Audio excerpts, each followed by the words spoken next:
Conservation Commission is now in order. My name is Andy Kenningsberg. I'm the chair of the Westboro Conservation Commission, and I'm calling this public meeting to order. In accordance with the Commonwealth of Massachusetts Executive Order of March 12, 2020, suspending certain provisions of the open meeting law, we are conducting this meeting remotely via Zoom webinar platform. To ensure public access to the deliberations of this meeting, the public may access the meeting live. The remote meeting login information can be found on the Conservation Commission website and is also being displayed currently. Following each presentation at tonight's meeting by the petitioner and questions from the commission, members of the public will have the opportunity to ask questions, provide public comment. To do so, you can use the chat feature to request to ask a question or make a comment. You can also ask a question or make a comment by emailing conservation@town.westboro.ma.us, and your question or comment will be read into the record on your behalf. Any member of the public wishing to ask a question or make a comment will be asked to identify themselves with their name and address for the record. All video screens will be turned off with the exception of the commissioners, the agent, and the current petitioner. Once the commission has acted on an application, the petitioner is free to leave the meeting. Screen sharing will be permitted only for the current petitioner and or upon request of the commission agent. All votes will be taken by roll call vote. In the event of any technical difficulties, all matters on the agenda that have not been heard will be automatically continued to the February Conservation Commission meeting. At this time, I would ask all commissioners to state their names for the record. Kelly. Jerry Cushing. Kelly Marston. Gary Kessler. Justin Lundberg. That everybody for the moment? Okay. Tim Buckaloo may join later. Okay, the first item on the agenda is the continued hearing for notice of intent 332914 5 Tech Drive, 5 Tech LLC, parcel ID 3617, 5 Technology Drive. Andy, we just received an email. They have requested to continue to the February 9th meeting. Okay. Therefore, I need a motion to continue the notice of intent hearing for 5 Tech LLC, map 36, parcel 17, 5 Technology Drive at the request of the applicant to February 9th, 2021. So moved. Second? Second. Okay. Roll call vote. And Andrew Kenningsberg, yes. Tim Buckaloo? Absent. Stephanie Kelly? Yes. Justin Lundberg? Yes. Gary Kessler? Yes. Jerry Cushing? Yes. Kelly Marston? Yes. Okay, next item on the agenda is the continued notice of intent hearing for 332915 West Park 2100 LLC, West Park Drive Extension. Will the proponent, who is here for the proponent? Is it Mark or Dan? It's Mark, Dan, and Chris Egan. Okay. Floor's yours, Dan. Okay, great. So we had met at the last Conservation Commission meeting and gave an overview of the project. We still have not had our first planning board hearing. That is scheduled for next Tuesday, the 19th. We did just meet with the selectmen to provide them an update on the project. There's really not a lot new at this point, but I did want to acknowledge that we had received some comments from various town boards and staff. And we did receive a while back now, Jordan's comments. There was email comments. So we can, address those comments. We've been sort of waiting to holistically respond to things. So we're not, updating plans for a couple of things and having to update them again. We anticipate that we will be getting peer review comments in the next week. Again, the planning board has contracted both a traffic peer reviewer, which probably doesn't impact the commission much, but also a civil engineering peer review consultant who will be doing a review of the roadway layout as well as the stormwater review for the project. So, we are, anxiously awaiting those comments so we can respond to those comments as well as Jordan's comments. And any other of the town comments we get all in one response letter and, submit it with an updated set of plans and calculations if need be as well. So, that's where we currently stand on the project. We just, wanted to hear if there's anything else from the commission that we should be considering. We did receive some comments at the original hearing, the first hearing for this project, but if there's anything anybody has that we should be addressing as we address all the other comments. Anything from the board? Okay. Hearing nothing, I need a motion to continue the notice of intent hearing for West Park 2100 LLC, West Park Drive Extension at the request of the applicant to February 9th, 2021. Do I have a motion? So moved. Second.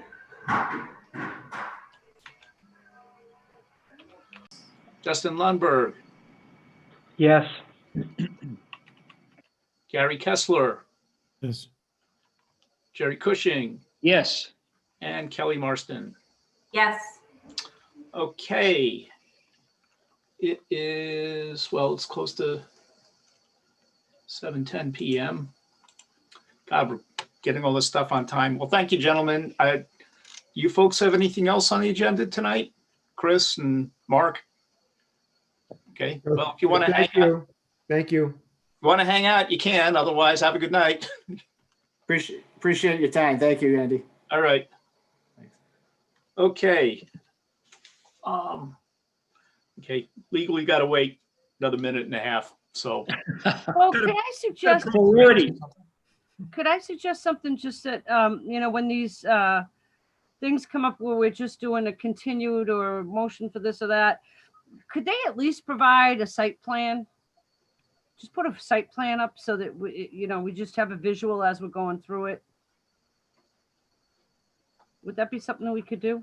I mean, we could certainly ask them to do that. And we have everything in the Dropbox, so Sherry can always share screen for you too. Well, just something, because I have to move my computer to another location when I have these meetings.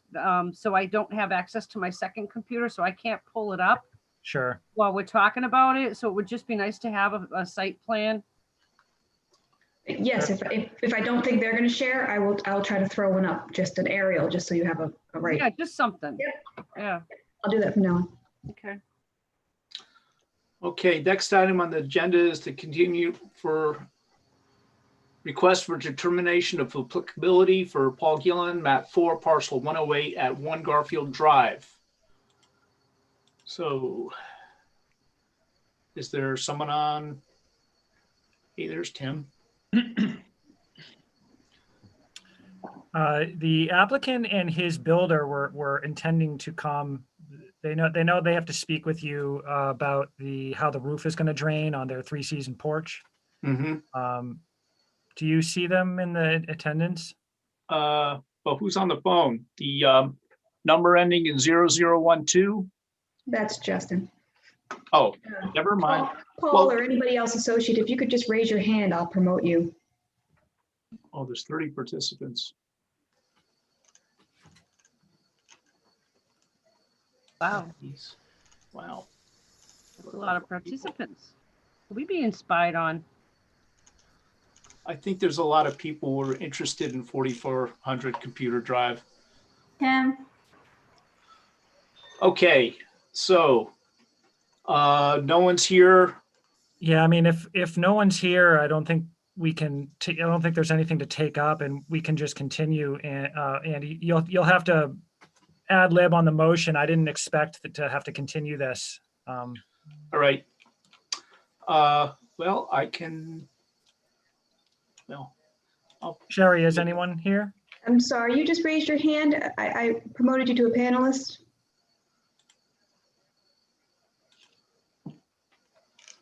voice Okay. is muted. Yeah, I'm not Hello. seeing. How are you?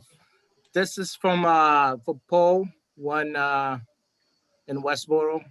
One Got a few- Garfield Drive? Yes, drive. All right. So what's the question about the draining for the 3-season porch? Where's the runoff going from the roof?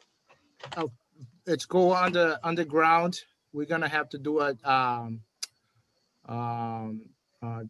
drainage.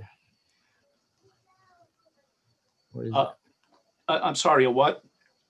it? We're gonna have to run. It's gonna go in the back of the deck. The 3-season is gonna be in here, right here, on the left side of the stairs. Oh. Yeah, Mhm. in the front.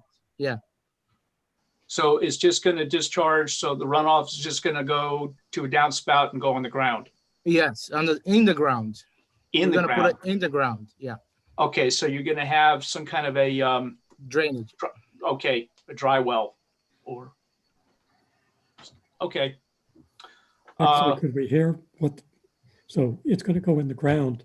It's going to go into a dry well? Is it going to go into a pipe that discharges somewhere? Where is it going to go?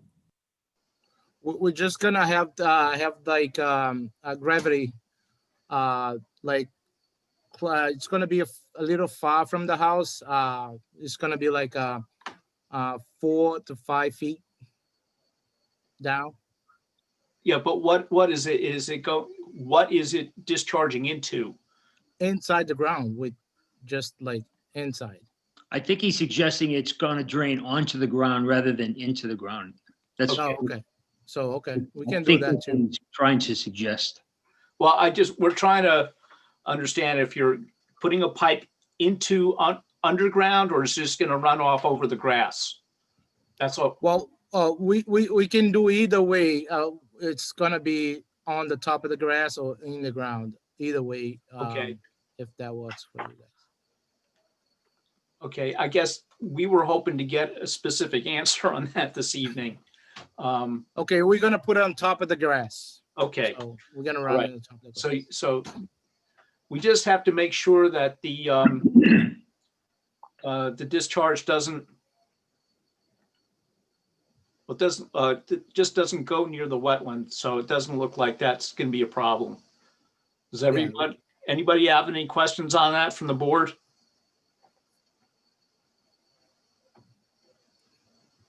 So are there going to be gutters so that it's all coming down one downspout? Yes, correct. There'll be an erosional factor going on there, but I don't know. No. It never goes very far from my house. It goes on the lawn, so.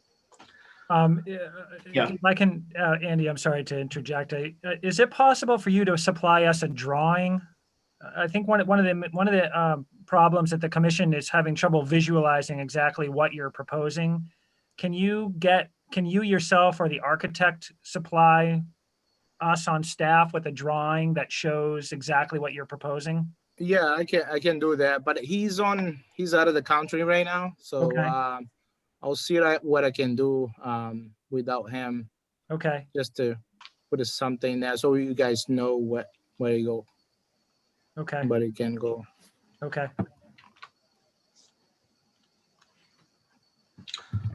Right. Do we feel confident that we can vote in this tonight, or do you want to wait for the drawing? Anybody on the commission have any thoughts on that? No, I just think that if there's any kind of erosional issue, it's going to be more applicable to his house than the wetlands. So Yeah. All right. Can we vote on it and just have a condition that the drawings are coming?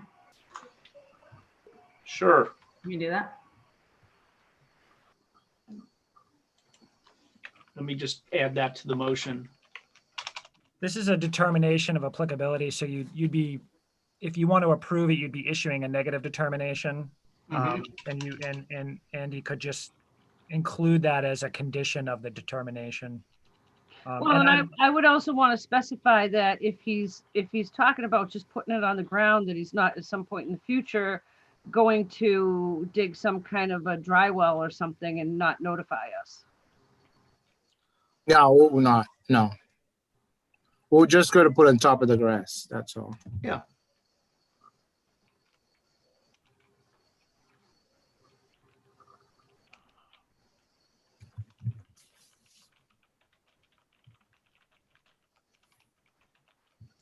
Let me finish this up.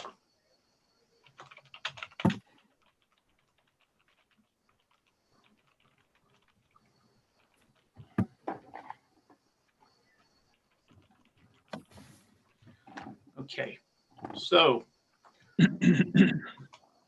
motion reads, I need a motion to issue a -3 determination for Paul Gillen, map 4, parcel 108, 1 Garfield Drive, for the construction of a 16 by 18 three-season porch, subject to a field inspection and any special conditions deemed appropriate by the conservation director. A drawing showing the gutters and location of the downspout and discharge will be provided as a condition of this determination. Do I have a motion? So moved. Second, Roll call vote. Andrew Kenningsberg, yes. Tim Buckaloo. Thought he was there. Stephanie Kelly, Yes. Justin Lundberg. Yes. Okay, Tim Buckaloo. You're on mute, Tim. Might take a second to get Okay. the audio. Gary Kessler, Yes. Jerry Cushing, Yes. Kelly Marston. yes. Okay. Well, Tim, if you're on mute, or can you see what's going on? No. I'm just gonna mark him absent for the moment. The next item on the agenda is after 7:15 p.m. is the continued request for a determination of applicability for the town of Westboro Lyman Street right-of-way. So are we just going to issue the negative determination? I believe Nathan Mahonen is here from Bowler, but at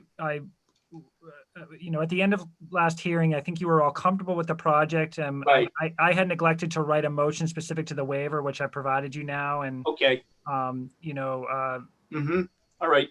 So the record shows that you were comfortable issuing a negative determination. Right. So the way this works is for any waivers from the local regulations, we need to vote both on the waiver and on the motion to issue the determination. So for the waiver, I need a motion to issue a waiver from the 20 to 50 foot limit of disturbance area outlined in section 5.1.1 and defined in section 8.1 of the town of Westboro's wetlands protection regulations to the town of Westboro for the construction of the Lyman Street right-of-way sidewalk extension by allowing work to commence within 4 feet of the bordering vegetated wetland in an area previously disturbed for construction of the Lyman Street right-of-way, and whereas no direct alteration of the bordering vegetated wetland will occur. Do I have a motion? So moved. Second? Anybody? Kelly seconded it. Okay. Roll call vote. Andrew Kenningsberg, yes. Tim Buckaloo, Yes. Stephanie Kelly, Yes. Justin Lundberg, Yes. Gary Kessler, Yes. Jerry Cushing, Yes. Kelly Marston. Yes. Okay. Motion passes. Now for the main motion, I need a motion to issue a -3 determination to the town of Westboro for the Lyman Street right-of-way extension, subject to a field inspection and any special conditions deemed appropriate by the conservation director. So moved. Tim, by all means, you're back. I don't know if I'm back or not. We can hear you. We See can you. hear you doubly. Anyway, do I have a second? Second, Was that Jerry? yes. Okay, roll call vote. Andrew Kenningsburg, yes. Tim Buckaloo. Tim? Tim? Roll call vote. Can you hear? Yes. Evidently not. Yeah. Tim, you'll have to try again. You can't hear? I don't know. I can hear you. I can hear you now, but you can't hear anything. Turn your headphones on. Okay, we'll come back to you. Can you just wave yes or no? But you can't. Oh, he can't hear us. We need to get flashboards or something we can hold up. Well, he's got to understand the motion. Anyway, Stephanie Kelly, Yes. Justin Lundberg, Yes. okay, Gary Kessler, Yes. Jerry Cushing, Yes, Kelly Marston. Yes. Okay, so it is now after 7:20 p.m. The next item was going to be the abbreviated notice of resource area delineation for Atlantic Management, 4400 Computer Drive, map 35, parcel 159. Now, I am in a butter, and therefore I have to step aside my role as a member of the commission. Tim Buckaloo, who's the assistant chair, should be taking over. Andy, I'm happy to read the legal ad and Okay. I can read the motion, if- So what I'm going to do is I'm going to mute myself and stop my video. I reserve the right to make a comment as a member of the public. I will be, I guess, raising my hand when the time comes. But Jordan, for the moment, I will let you read the legal notice.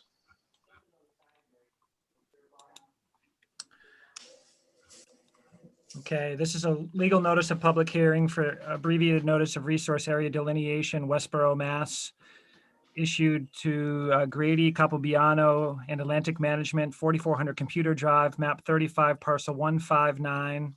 Remote participation only in accordance with the Wetlands Protection Act, Mass General Law, Chapter 131, Section 40, and the Westboro Wetlands Bylaw. The Westboro Conservation Commission will conduct a virtual public hearing held on January 12th, 2021 at 7:20 p.m. Remote meeting participation instructions are posted on the Conservation Commission webpage. The commission will consider an abbreviated notice of resource area delineation filed by Grady, Capobiano, and Atlantic Management for confirmation of wetland resource areas at 4400 Computer Drive. And whoever is going to represent this filing can go ahead. Great, thank you. My name is Chris Lucas with Lucas Environmental, professional and certified wetland scientist and professional soil scientist. Like you said, we're here tonight for the ANRAD for 4400 Computer Drive, and with the board's commission, I'd actually like to share my screen to show some graphics. I think it'll make it a lot easier for the board. Is that? I'd be able to. Okay, great. Thank you. Okay, can everyone see this graphic? Yes. Yeah. Excellent. So we're here tonight on behalf of Atlantic Management. We have several members on the call. We also have Dean Gustafson from All Points Technology Corporation, another soil and wetland scientist. And we also have John Perry here from Langen Engineering, who prepared the plans for the ANRAD this evening. So this is the USGS map showing the site in red. This is the parcel, map 35, lot 159. DEP has not issued a file number yet. We do hope to have that prior to the next hearing. This is the town line with Southborough to the east. This is Route 495, also located to the east. Route 9 to the south. We have residences and wetland complex to the west. This is Route 30 to the northwest. Smith Street with residences to the north. And then this area is now currently commercially developed. The site itself is approximately 92.8 acres in size. And we do have some agricultural land to the north. This is an aerial showing the parcel now in green. Again, Smith Street to the north, Southborough to the east. As you can tell, a large portion of the site is currently developed. Some agricultural lands here and a large wetland system located to the west. We're here for this ANRAD specifically to confirm the boundaries surrounding the existing developed areas of the site. The applicant wants to know the constraints for any potential redevelopment here. Again, we're not here to show any work. This is solely to confirm boundaries. There's no rare species habitat on the site. There are no certified vernal pools. The site is not located in an ACEC. There are no surface water protection areas on the site. There are no Mass DEP wellhead protection areas. The site is mapped as an outstanding resource water, specifically associated with the Sudbury Reservoir Public Water Supply watershed. The site was originally delineated by Dean and Company at All Point Technology in August of 2020. Matt Varrell, professional wetland scientist from Lucas Environmental, went out on December 15th to review the wetland line and assist with prepare the ANRAD application. Unfortunately, I'm filling in for tonight. He's over in Hopkinton with the commission this evening. So he's unavailable to be here for everyone. Again, this shows the plan. We're oriented north is located along the left side of the page now, just for graphic presentation. Again, this is Smith Street along this portion here to the north. And you have Route 9 along this section here down here. This is the existing developed areas. The area in green are the bordering vegetated wetlands. We have two systems. We've identified this as wetland 1. On this side of Computer Drive, on the southeastern side is wetland system 2. So we have the area in green in BVW. We have a small area in blue here. This is a perennial stream. It is unnamed, flowing in this direction and through this drainage easement. We flagged this is bank 1. This portion is bank 2. The areas in black are off-site. We're not seeking confirmation, but they've been identified so we can identify the riverfront. This is the 200-foot riverfront. This is the 100-foot inner riparian zone associated with the bank flagging. We flagged series 1 through 60 in this portion, and then 100 through 165 ending here. We're not seeking confirmation of this portion of the site because it's far enough away from the existing developed areas. This is a more natural system. There is drainage flowing through. I know one of the comments from your agent was to show all drainage in red. We've shown portions along here in red, but we'll modify the plan to show all the other culverts. There's a discharge here. There's a small swale. This is a large detention basin with another drainage swale through here, which eventually connects down. There's a detention basin somehow built in this back in the day in the wetland system. The perennial stream flows through a 60-inch culvert pipe in this direction. This is another small wetland system associated with the perennial stream. It's got some past disturbance shown here, so it's not as natural as this red maple swamp type system here. The land under water bodies and waterways does exist between the banks of the perennial stream. This area here on site would be the only land underwater we're seeking confirmation. We are not seeking confirmation for the portion of the stream here because it's well over 200 feet from the developed areas of the site. There are also intermittent swales and streams in here. These are also not being delineated because they're interior to the wetland system, which again is well outside the developed areas of the site. At some point, if the applicant decides to redevelop any riverfront area, they would have to come back and have this delineated, but that's not the plan right now. Any future development will be looking at the existing areas here for future redevelopment. One interesting thing, the 100-year floodplain does exist.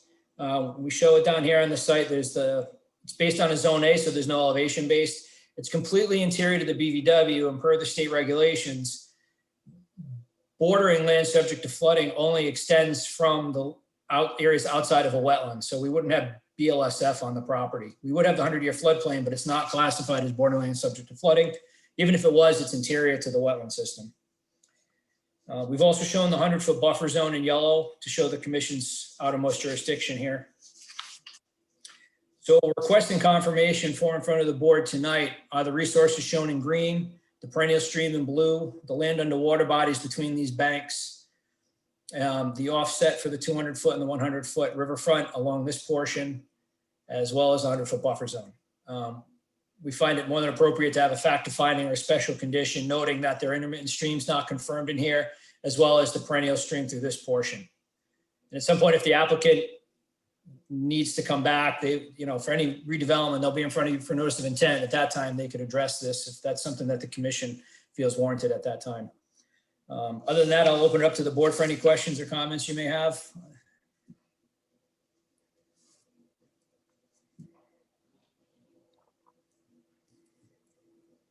Any comments from the commissioners?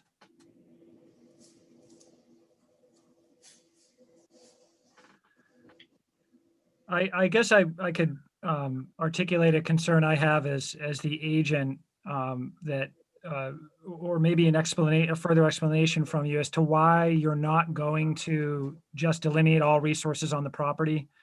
And just in terms of record keeping, it's hard to in my opinion, to keep careful track of these things moving forward. If in 5 years, the applicant wants to do some type of development within the 200 riverfront it has not been delineated as part of this delineation, that then we would have to go to the specific findings in this ORAD to note that just because it's not depicted on this plan, it doesn't exist. So I'm just wondering if you could speak to why you haven't included that and what's to prevent you from doing so. Well, typically, the applicant's just seeking confirmation there and the constraints surrounding potential future development. Any intermittent streams wouldn't really affect that. It's not uncommon practice to do it this way, especially with intermittent streams can be complicated and tricky internally here. That being said, if it would give you some comfort, maybe we obviously have to revise the plans to adjust the drainage coloring. Maybe we could put a label or something here so it's clear on the plan rather than a fact of finding that there are intermittent streams in here. They're not delineated. We've done that in cases where it gives the commission some comfort level to clearly show on the plan itself that there's something here. We could also show an approximate line for the river here and just show it as approximate, not being confirmed, and add a label. Could I just have you, I'm getting feedback here. But could you please express again what exactly it is that you're asking us to approve? Yes, we're asking you to approve the bordering vegetated wetland line shown here in green, the bordering vegetated line here shown in green, the perennial stream banks / mean high water shown here in blue, underwater bodies in between these banks, and then the riverfront area line shown in green and yellow here. Yeah, that's what I thought you had said in the beginning, and I'm just confused as to how we're supposed to approve that. That's supposed to be done by a certified wetland scientist. We're usually here just to approve something that somebody else has already certified as being correct. I personally would not feel knowledgeable to approve these lines in any way or form. They're just lines on a piece of paper to me. Is it, does everybody else agree with me? Am I totally off base here or what? Stephanie, this type of filing, an abbreviated notice of resource area delineation, what they're asking is that you confirm the delineation as they've presented it. Right. Right, and that's. But to me, I'm confused. I guess I haven't been presented with many of these in the past, but I don't feel comfortable approving colored lines on a piece of paper. That's all it is to me. If these were certified by a wetland scientist, then, by all means, that's what I go by. I can't approve. I'm not a wetland scientist. I'm not a soil scientist. You know what I mean? Well, isn't that what Lucas is stating here, that they have been delineated by a wetland scientist? Correct. Yeah. All Points Technology has professional wetland scientists who flagged it, and our team went out, Matt Varrell specifically, and reviewed the line. I believe he made one minor change, and this is what's reflected in front of you. Matt Varrell and I are both certified and professional wetland scientists. Okay. So that typically is what we're supposed to do. I'm sorry. I haven't been asked to approve something like this before, and I don't feel comfortable with it at all because I'm approving something from a professional that's certified to do these things, and I'm approving something that he already approved or certified. Is that what we're supposed to do? So the purpose of the ANRAD is to confirm the boundaries so the applicant can look at potential development, redevelopment of the site and have a confirmed boundary so they know the exact jurisdiction they have to work in. So they know that we're all in agreement on the resources. I would say in this case, Mr. McCarron, have you had a chance to go out and review the line yourself? I have. Yep. Yeah. And I'm in agreement with the bordering vegetated wetland flagging that's indicated in green here. My only concern was why, the perennial stream that's within the conservation buffer easement wasn't flagged. But you have an answer for that. You've addressed that. But Stephanie, if you look into the actual filing, you'll see the wetland data forms, photo documentation. I mean, what they're asking, what they're submitting to us and what they're saying is that they are professionals. They've gone out, they've done soil samples, they've done vegetation. This is what they believe to be the extent of the bordering vegetated wetland and other jurisdictional resource areas, and they're asking for you to confirm that. Okay. All right. Well, just you having input in that, that's what you're there for, to give us that backing. You've been out there. You've seen this. To me, it's just colored lines on a piece of paper. So, so just the fact that you've been out there and you agree with the flagging as it's been done, except for that perennial stream, or intermittent stream. And Jordan, I think I heard that Lucas will, and I think it's an appropriate compromise to just locate the approximate locations of some of those other resource areas, and just to put on record that they exist. I agree. It may not be necessary to know exactly the delineation, but it would be helpful to have them noted on the plan. That won't be a problem. Yeah, I agree with that. Definitely have something written on the plan. So it can't come down later on the road. Someone says, oh, I didn't know. Right. Nope, that's not a problem. I'd open it up to members of the public unless there's any other commissioners that want to make a comment or ask a question. Good. Okay, and anyone in attendance? I know Mr. Koenigsberg wants to make some comments, but if there's anyone else, or Mr. Koenigsberg, go ahead if you'd like. Okay, well, my first thing is I don't think this is complete. I'm looking at this, you only have one side of the wetlands delineated. You have all the homes on Smith Street, and you have a huge part of your property where the wetland, the northern border of the wetland is not delineated. I know for a fact that the field, even beyond where you're talking about the bordering land subject to flooding, from a hydrologic perspective is wetlands. It's all glade soils underneath the A layer, and certainly the wetlands don't run onto the properties on Smith Street. It's the entire property. You should delineate the entire property. I don't think this is complete.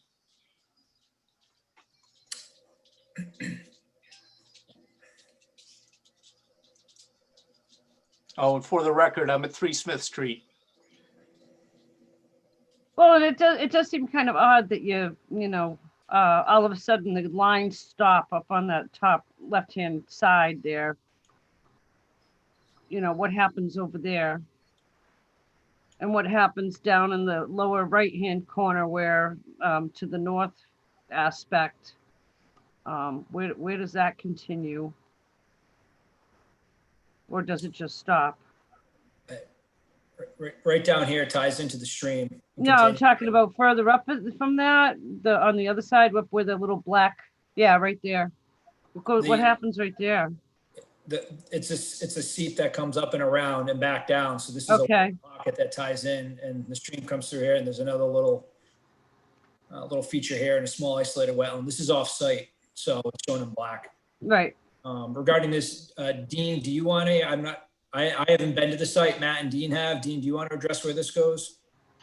Yeah, that where we had left off the delineation in that point where you can see on Chris's cursor there, that wetland boundary heads almost in a north direction. And then there's some type of created drainage swale along that northern property boundary. So it may possibly tie into that. But yeah, the majority of that area of the site is along that northern property boundary is wetlands.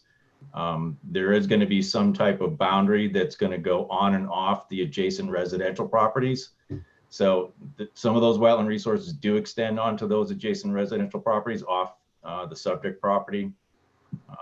But as Chris had indicated in the beginning of his presentation, that really at the current time, there are no plans for any type of development in that portion of the site.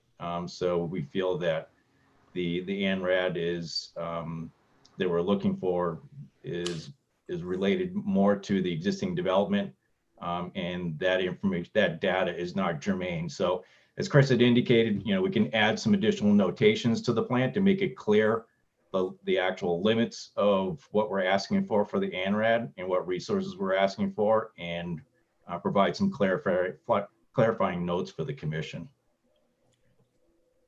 I guess it's a little peculiar that you haven't delineated to the boundary of the property, particularly off the top left. It just makes the specifications in this plan incomplete. And relating to Jordan's earlier comment about how the plan is incomplete within the wetlands boundary, we now have a case where the plan is incomplete for the wetland boundary itself. And I would think that that would make this difficult documentation for Jordan in the future. I guess I'd like to hear his comment about how he feels about that.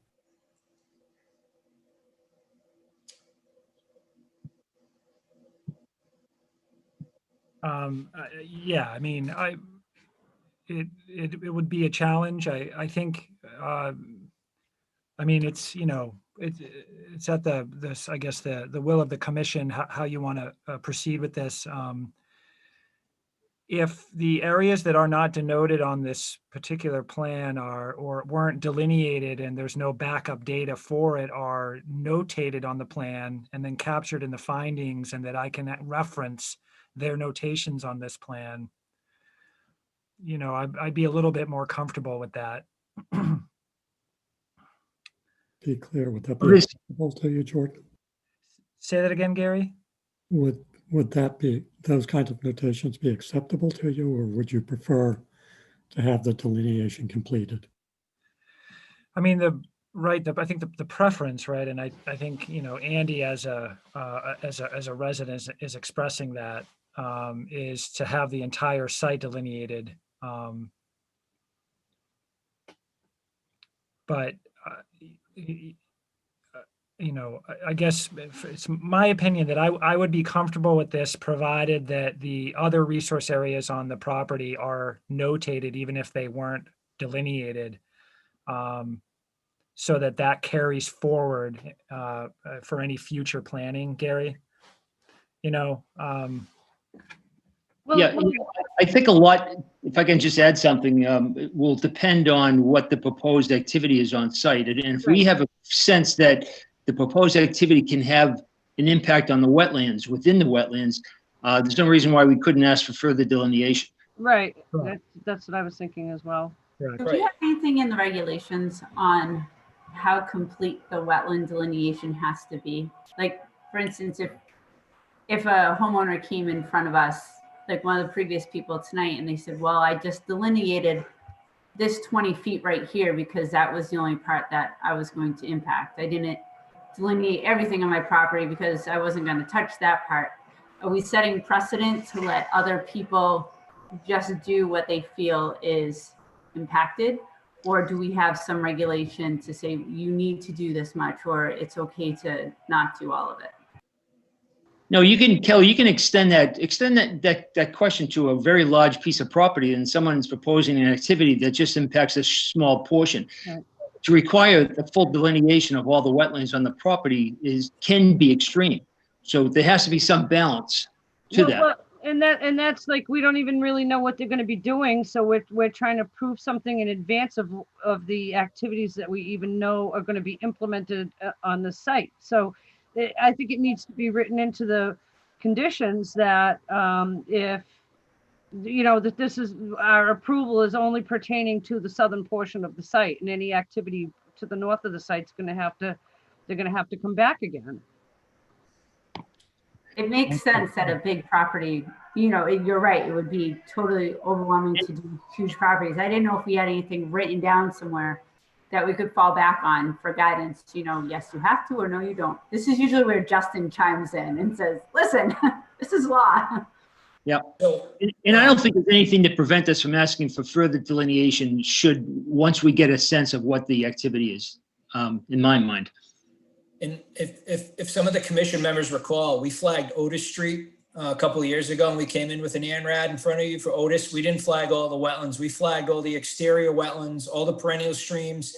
There were numerous intermittent streams within that site, and the commission accepted that because, again, they were so internal, and the applicant was looking to avoid those areas that the commission accepted that. So I don't think you're setting a precedent.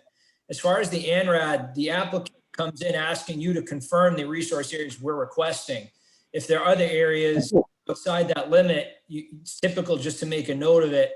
But it really is that the applicant's making the request and you're reviewing that request. So the applicant has the right, technically, if we wanted to, we could come in here and ask you just to confirm 2 flags and say, if we do anything else, we'll come back later. That's right. Doing, you said, if we plan on doing anything in the riverfront later here, we'll have to flag the rest of the stream so you have the total riverfront. That's not the intent.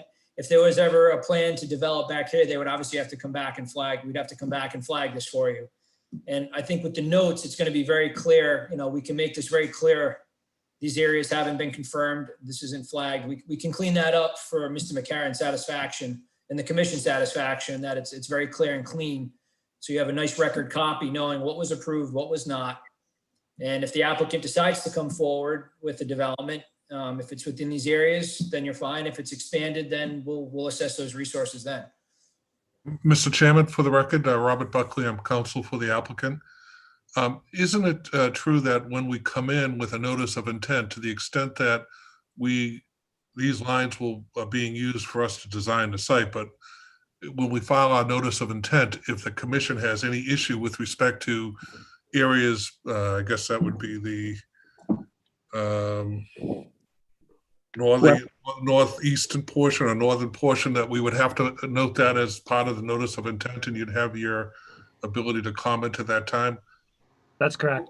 Yes, all we're trying to do here is establish the existing lines where we contemplate where the whole development is going to occur. If, as we put pen to paper and that changes and we feel that obviously we're going to have to file a notice of intent, and the whole project will be delineated on that notice of intent, and the commission will be able, and we certainly will not come before the commission without doing it first, but if there's any other additional impacts, I think it would behoove us to note those at that time too.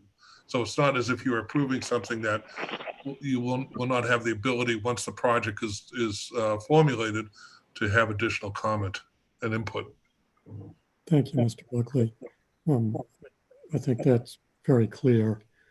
It would be helpful if notations to the north and notations for the interiors of the wetlands were on this, as Jordan has indicated previously, just to make the plan a little clearer with regards to what the plan actually shows and what it doesn't show.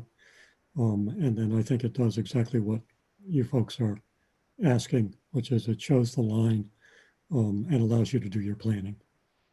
It is to the benefit of the applicant to make those notations clear. So when and if they come before you with a project that impacts the resource areas that you have approved, that they can just cite this particular ORAD in that instance.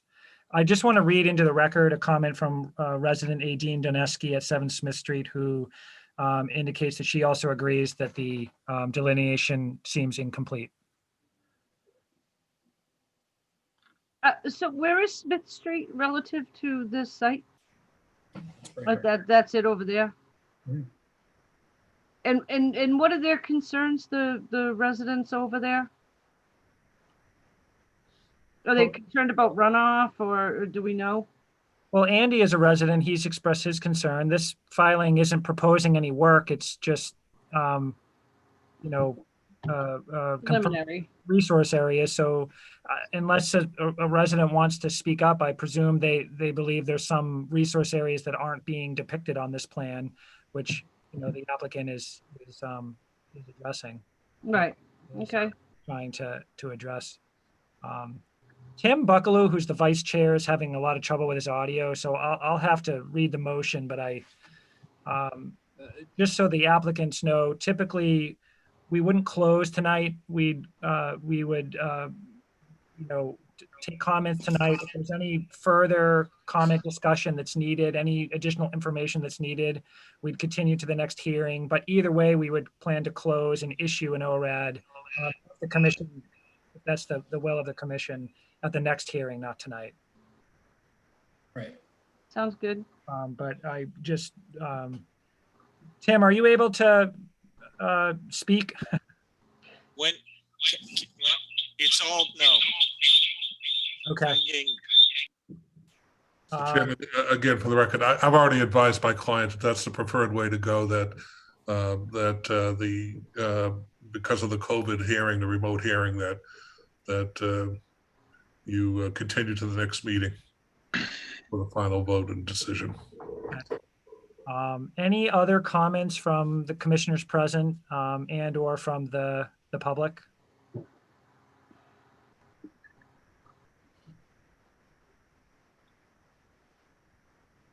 Okay, I'm going to read this motion. I need a motion to continue the abbreviated notice of resource area delineation for Atlantic Management, 4400 Computer Drive, map 35, parcel 159, at the request of the applicant to February 9th, 2021. Do I have a motion? So moved. Was that Stephanie? I think Kelly and I both kind of said it at the same time. Can I have a second? I'll second. Just put us down as Kelly. That'll be fun in the minute. Okay, Andrew Koenigsberg is abstaining. Tim Buckaloo, is he able to? Good luck. Okay. Boy, we were hearing him before. He's, I think he's motioning clear enough that he's in agreement. Stephanie Kelly, Yes. Justin Lundberg, Yes. Gary Kessler. Yes. Jerry Cushing, Yes. Kelly Marston. Yes.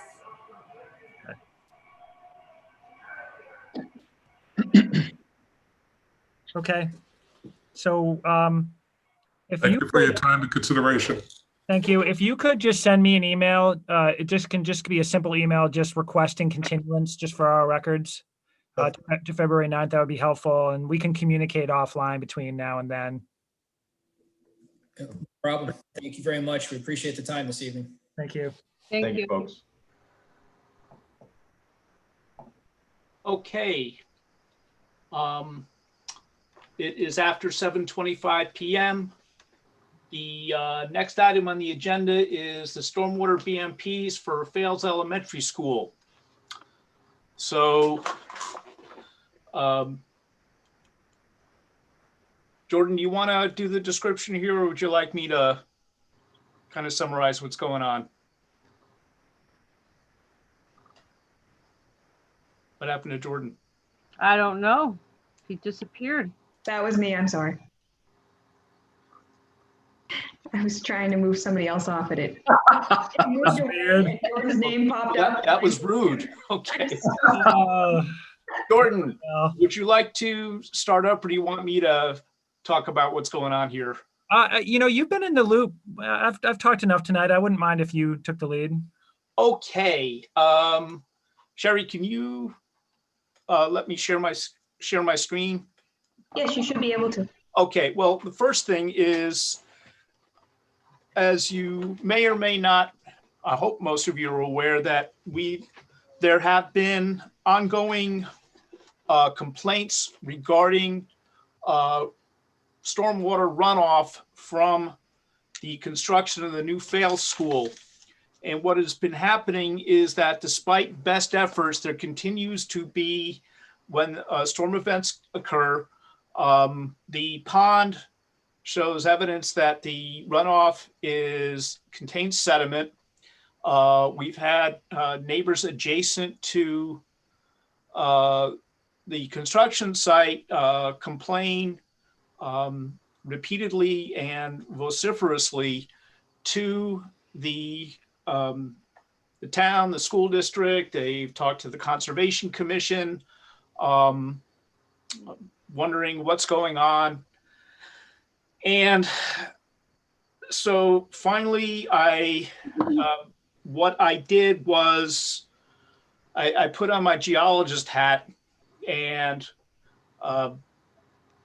explain what's going on.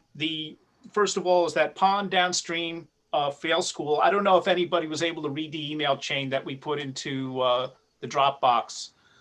So this pond is not a pristine water body. It's been taking untreated runoff for decades. It's certainly not a pristine. Doesn't mean that it is not worthy of being taken care of, but there's only so much we can do in that respect.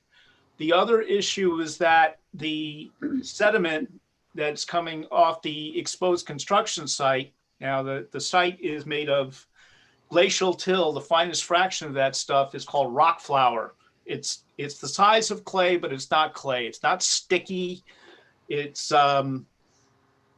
and it's going to go through any kind of erosion control barrier that you put up. And they've done extensive work. I've been up there to put in check dams and gravel beds to to minimize erosion at discharge points. They have put in filter fabric in all the catch basins. So they're doing due diligence up there, but still this stuff is getting through. My hypothesis was that the stuff that's getting through is so fine that it is not doing any sedimentary damage to the pond. So what I'm going to show you is Christmas Day, when it was pouring rain, on my way home from my stepson's house. Okay, let me share my screen. Okay. All right, let me go back to the beginning here. So I took a sample of water, about half a liter, in my scientifically orange juice jar. Orange jar. I shouldn't be laughing. Now you can see here that the water is clear. It took 10 days for all the fines to settle out of this jar. That's how fine the material was. It took a very long time to settle out. And you can see it on the bottom here. And when I finally got done, I carefully emptied the bottle. I dried out what was on the bottom and weighed it. And well, it didn't weigh it, but I have this nice little graded container, which if it looks like something you would get meds in the hospital, that's what it is. There is maybe half a cc of sediment material. So given that the material here is so fine, there's so little of it, in half a liter's worth of water, my opinion is that there's not a whole lot of there. The analogy I used is in a cubic mile of fog, there's a gallon of water. So just because you see something doesn't mean there's a lot of it there. I don't think there's a lot of it there.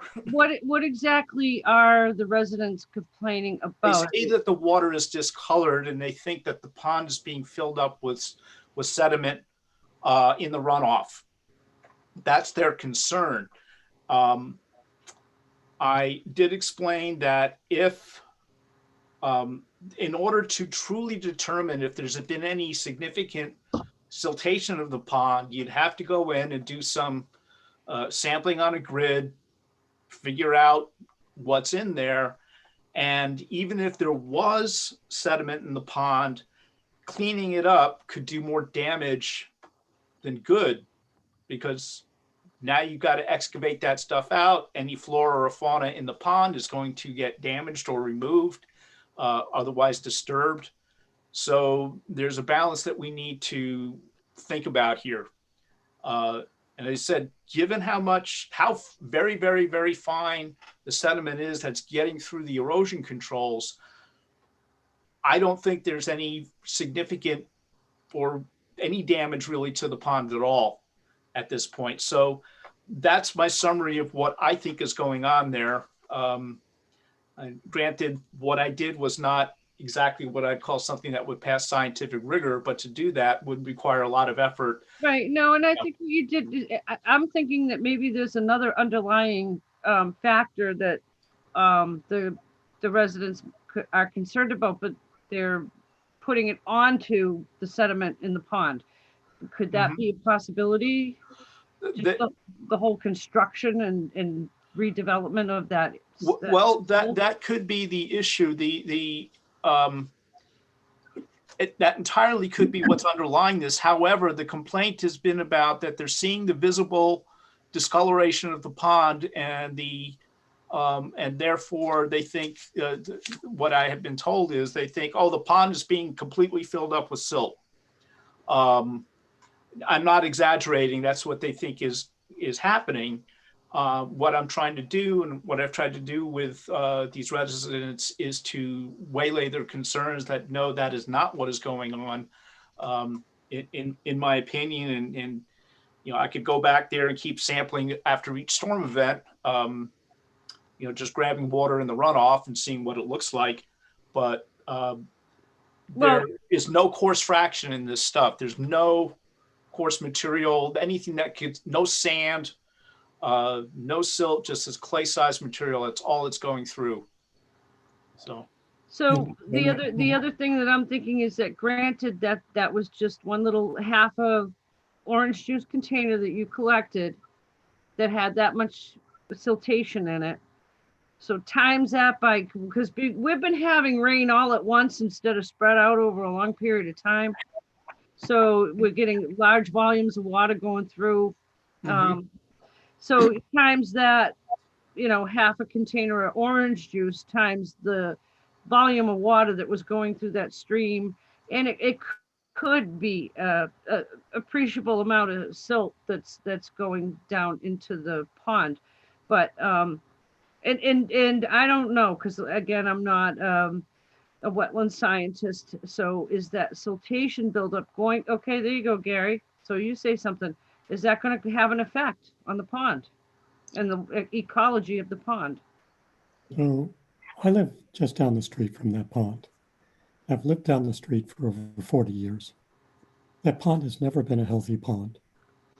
An opportunity to clean it up and make it healthy might be interesting, but I'm not sure that we should be putting that on the school project, since I'm not aware that they created a real problem either. I agree with Andy, because I walked up there as well. The material that seems to be coming out of one of the basins on the construction site, and does go pretty much all the way down almost into the pond, is very, very fine material. It is, as Andy described, it's not sticky at all, but I was able to find it on the surface from the top of the slope all the way down almost right into the pond. And this was after a very heavy rain event. My only question is, the detention basin that I saw in that back corner, had appeared to me to be either have failed or on the verge of failing. It clearly was overflowing when you had a heavy rain event. So my only question is, has that basin been fixed so that won't continue to happen? Because that was where most of the material over the surface seemed to be coming from. Andy, I know you walked out there at about the same time, maybe after I did as well. And I think you spoke to them about some of that stuff. Do you have any further information about that? Are you talking to me? I'm sorry, I missed. No, I was asking Andy. Andy. No, I have not. Yeah, I mean, we get regular SWIP inspection reports, stormwater inspection reports, and that back corner is a problematic area. They just addressed that. They reinstalled the silt and straw wattle fencing. It's a double layer back there. I think it's fairly limited, Gary. I think they feel that they don't have a lot of room in that little pocket. I know they check it all the time. I mean, it's certainly always on their SWIP report. In fact, let me see if I can't, just while we're talking about it. So Jordan, while you're looking. Yeah, because we just got something about, we just got an inspection report and they did address that. Let me just see what they had to say. Yeah, while he's looking that up, they have had a couple of frac tanks on that site to help stuff settle out. But as I stated, it took 10 days for this material to settle out. So I'm not sure that having it go through a frac tank would great. It would catch sand, it would catch silt. Those settle out in a matter of a couple of hours. But this stuff took 10 days to settle out of the jar before it became clear. So I'm not sure even a frac tank is gonna make a big difference as far as addressing catching any material, significant material in the runoff. It does sound like stopping stuff that fine is something we're not really set up to be able to do very well. I know in other places, there are either straw wattles or hay bales off the limit of the construction property down the slope a bit. Mm-hmm. My only question was whether or not any of that would help and whether that would stop any of this material, it being so fine. No, no. What happens in these high volume events, it looks like it's a torrent going down that hill because it's moving the surface litter. Hey, I'd like to chime in here. I think it's real important. I got to tell you, my first impression, Andy, is you confirmed in your description. I understand what your intent was, but you confirmed that there is an impact.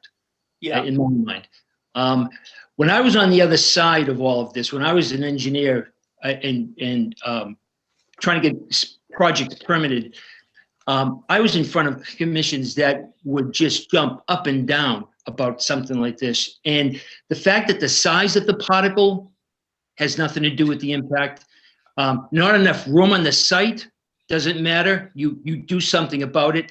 The lack of maintenance, those are all convenient excuses I've heard. But if this was, and I'm doing a slow burn here because unfortunately I'm sensing that because it's a town project that we're cutting it a little slack. But we have someone on the agenda right after this that's facing the same prospect, and we're developing a double standard. Mm-hmm. And I can't believe that we're talking like this. Well, I've been seeing this happening a lot with a lot of these construction projects that we got going on, and it's incumbent upon the engineer and the contractor to fix the impacts because right now they're in violation of stormwater management controls. Right. And the other argument I heard was, oh well, it might be a marginal wetland. That's you need to do a study to determine that fact. Right now, it's subject to protection, and we're dismissing it offhand like we've never done that before. And I'm really surprised at the response. Jerry, it's not my intent to be dismissing it. In fact, you may be able to help answer this question.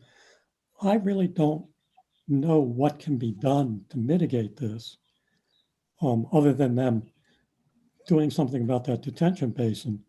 And even then, it appears to me that this material is going through what it is that we have there.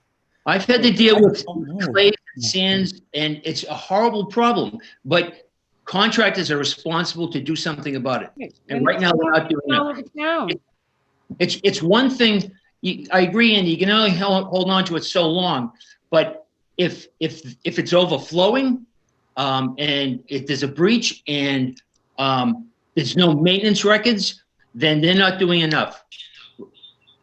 and mitigating it, maybe not eliminating the problem, but mitigating it to the maximum extent possible is a requirement. And I'm not sure, I haven't been up there to, the first thing you do is a cease and desist until you attempt to solve the problem.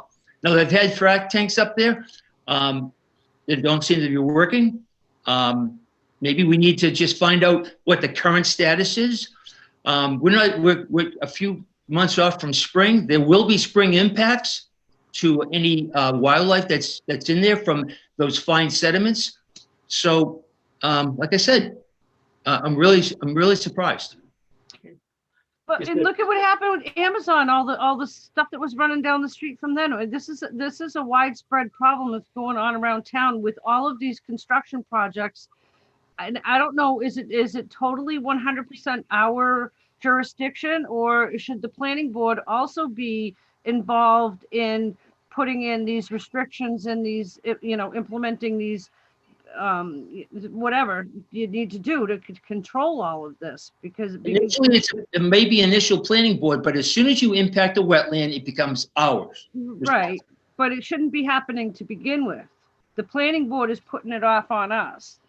So we're having to, and it should be a combined effort between the two of us, and because it's happening a lot all over town recently with a lot of the projects that we've been looking at, and we can't just be, the onus be on us. Okay, so the planning board just approves whatever, and then we have to deal with it. And it's got to be something that we're working on together, and so I don't know how to address it in that aspect of things, but I think it's a broader thing than just the Conservation Commission.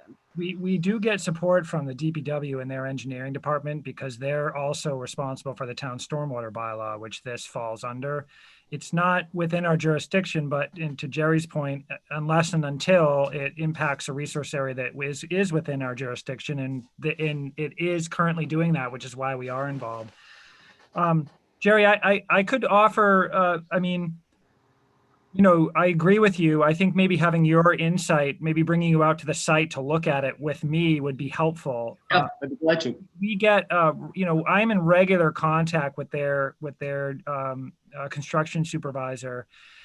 And, in my experience with, even when dealing with private sites that we rake through the coals, for example, they are complying to the maximum extent practicable that I can see. And I'm not an expert, but we get regular SWIP inspection reports. They address any concern that I've ever raised or that any resident has ever raised to the extent that I can see practicable on that site, Gary. But to your point, there's obviously, there's more that can be done. There's always more. So I think having a fresh set of eyes on this would be good. Yeah, Gary, to your point, the sample I took was downstream of a BMP. Okay, this stuff went right through it. So it's not like they're not doing anything. There was hay bales, gravel check dams. It went. The sample I collected was downstream of that. So it wasn't like they weren't trying. Is the point I'm trying to make. The pond also is fed by two outfalls that aren't being fed by the site itself. They're fed by storm drains on Eli Whitney, and one across the street, I think, takes it from the roof drains of the existing. I mean, that's not it. That's just a reality, but it's definitely getting a lot of runoff and siltation from this project. It shouldn't be. Yeah. So anyway, those were my observations, Jerry. This is looking at this, it's not like they were just, I've seen projects where they just don't do anything. No, and what you did was a good technique, but what it does is it also reflects the impacts. Mm-hmm. You can also quantify the size of the particles and that type of thing, and argue that it's a very small amount. But I think someone else mentioned, but the total volume going in, and if it's repeated over and over and over again over a couple seasons, it's an impact. Mm-hmm. Gary, let me reach out to you offline and we'll go and meet with the, construction supervisor and have a look. Yeah. I think that would be valuable for you and for us as well, because, to your point, they're trying everything, including multiple frac tanks, because they're doing geothermal drilling now, which is producing a lot of runoff that has a lot of silt in it. Wow. Well, Yeah. then maybe they should be just hauling it off site and for taking it somewhere where it can be properly filtered. I don't know, but that seems to me it could add up to a large impact based on the volume of water that's going through there. I think it's hard. Yeah, to Andy's point, this is just me speaking. It's hard to determine because there's no baseline data, but and there's also it's not only taking runoff from this site and this project, it's runoff from basically the whole watershed. One technique that we've used in the past is you divert some of that. You look upstream of the impacts too. Is there any contribution from upstream, and you divert that off site so that doesn't contribute. So there's just a lot of ways you can look at the problem and try to minimize it. And right. I will say they have been very receptive, and so I think if we have additional suggestions for mitigation, Jerry, that they'll be amenable.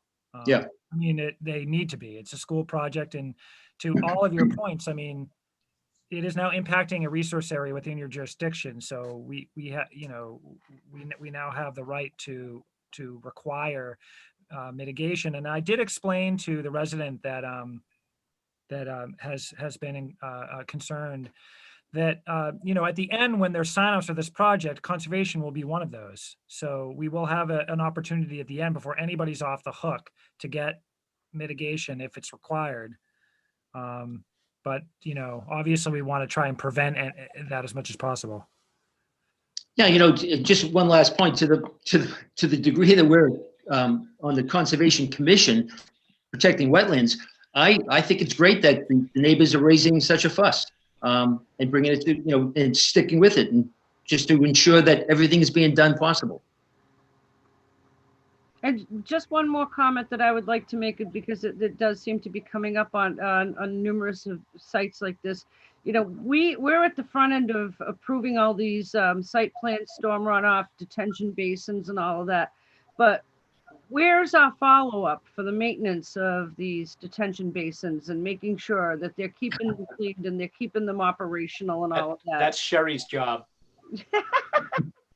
Yeah, well, we're working hard. I mean, Stephanie, that takes up a large portion of Sherry's time, and we're actively trying to collaborate better with the DPW to offload some of that.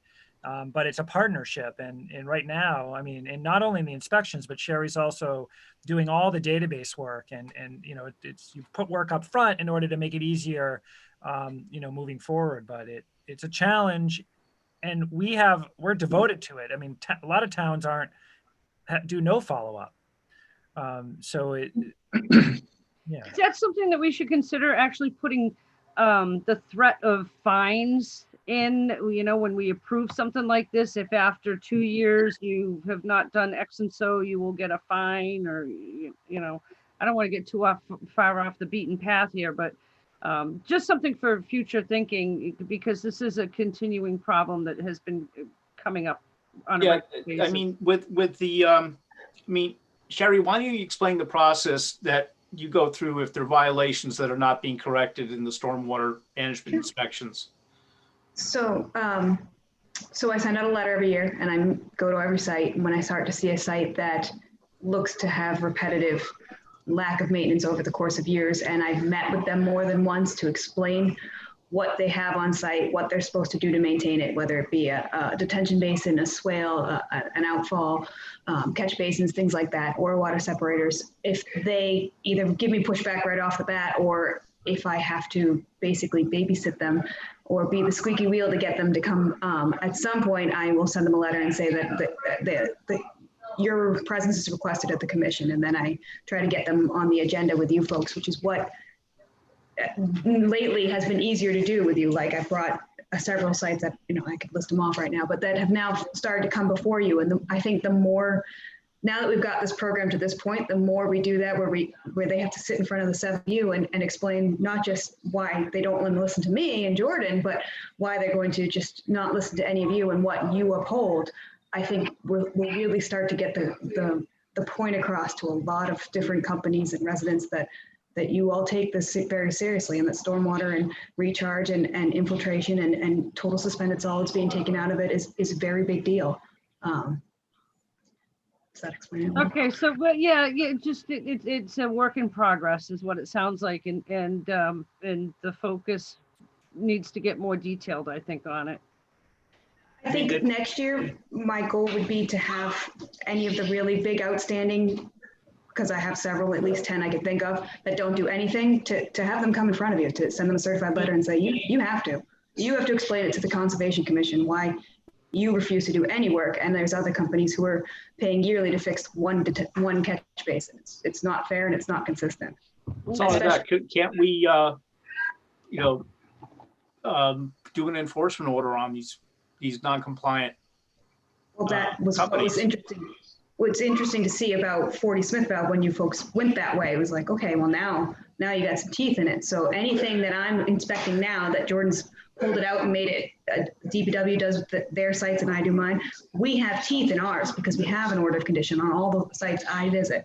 So there is something for us to fall back on, saying that they're violating, which helps us to get them to clean what was originally put in by those orders of conditions. So they're violating those, and that's where we will be able to pull in enforcement orders. Okay. And Jerry, I want to apologize. You were correcting your assessment. I was looking at this from a technical point of view. It's like, what can be done other than to stop construction? And I was looking at this as the impact I didn't think was that big. I forgot that, yes, you were on the other side of these things. And no, it's really, I apologize for not taking that sort of thing into consideration. But as far as I've been able to tell, these guys have been doing due diligence. And if I missed something that they could have been fixing, that's on me. So. I'll look forward to going up there with Jordan. Yeah, I'll just put a note. I'll shoot you an email this week. We'll get up there. They're very accommodating. Sure. Truthfully, Jerry, I haven't been all around. We kind of go to the problem sites based on their SWIP inspection reports. So maybe you and I say, listen, we want to really walk around and see what's going on. And if I'm not mistaken, I think there's a snow rain event coming up this week, right? Yes, rain event. Yep. Yeah. Saturday. So yeah, I don't mind getting wet. yeah, but we maybe we'll go if you're available on Thursday. I'll probably shoot for that because I'm not in town tomorrow. But all right, okay. Very good. Thank you. All right. Now that we've spent a lot of time on that, wait a minute.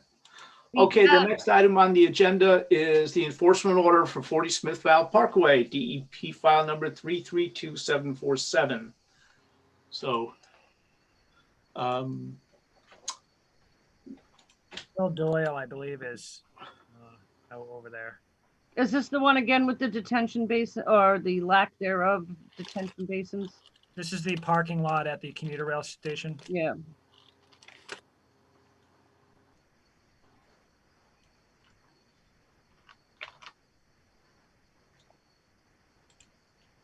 Mute.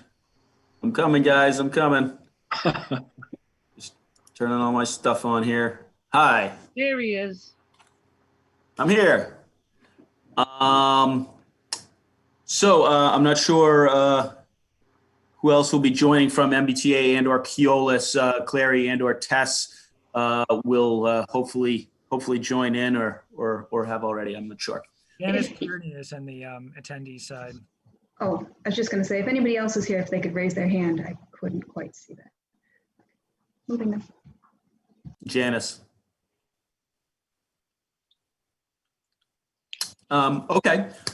So I guess last place we left our heroes, we had a hearing a month or so ago, and we presented kind of a revised O&M plan with an O&M checklist and discussion on some things that were going on site, actual construction stuff on site. And to recap, what we presented there was the gravel retention basin in the far corner that we talked about. And Sherry or Jordan, I can, if you want to share my screen, or if you guys want to pull up any of the plans, share with me. Okay. You're welcome to share. Yeah, I'll do that because I have a kind of a colored thing. Let me just figure out where we are. Share. Okay, so we presented, can everyone see the plan up on the screen? Yes. We presented an earlier iteration of this. This plan that you see in front of us now represents the changes that Jordan, myself, and Sherry discussed since the last hearing. And I'll just basically use this plan as a reference to kind of talk about the changes that we did, and then we can talk about kind of what Jordan and I went back and forth with emails with as far as moving forward. So the gravel basin that we're all talking about is kind of here. It's in the image. It's kind of shaded underneath, but it was completely reconstructed per the original kind of discussion with you guys.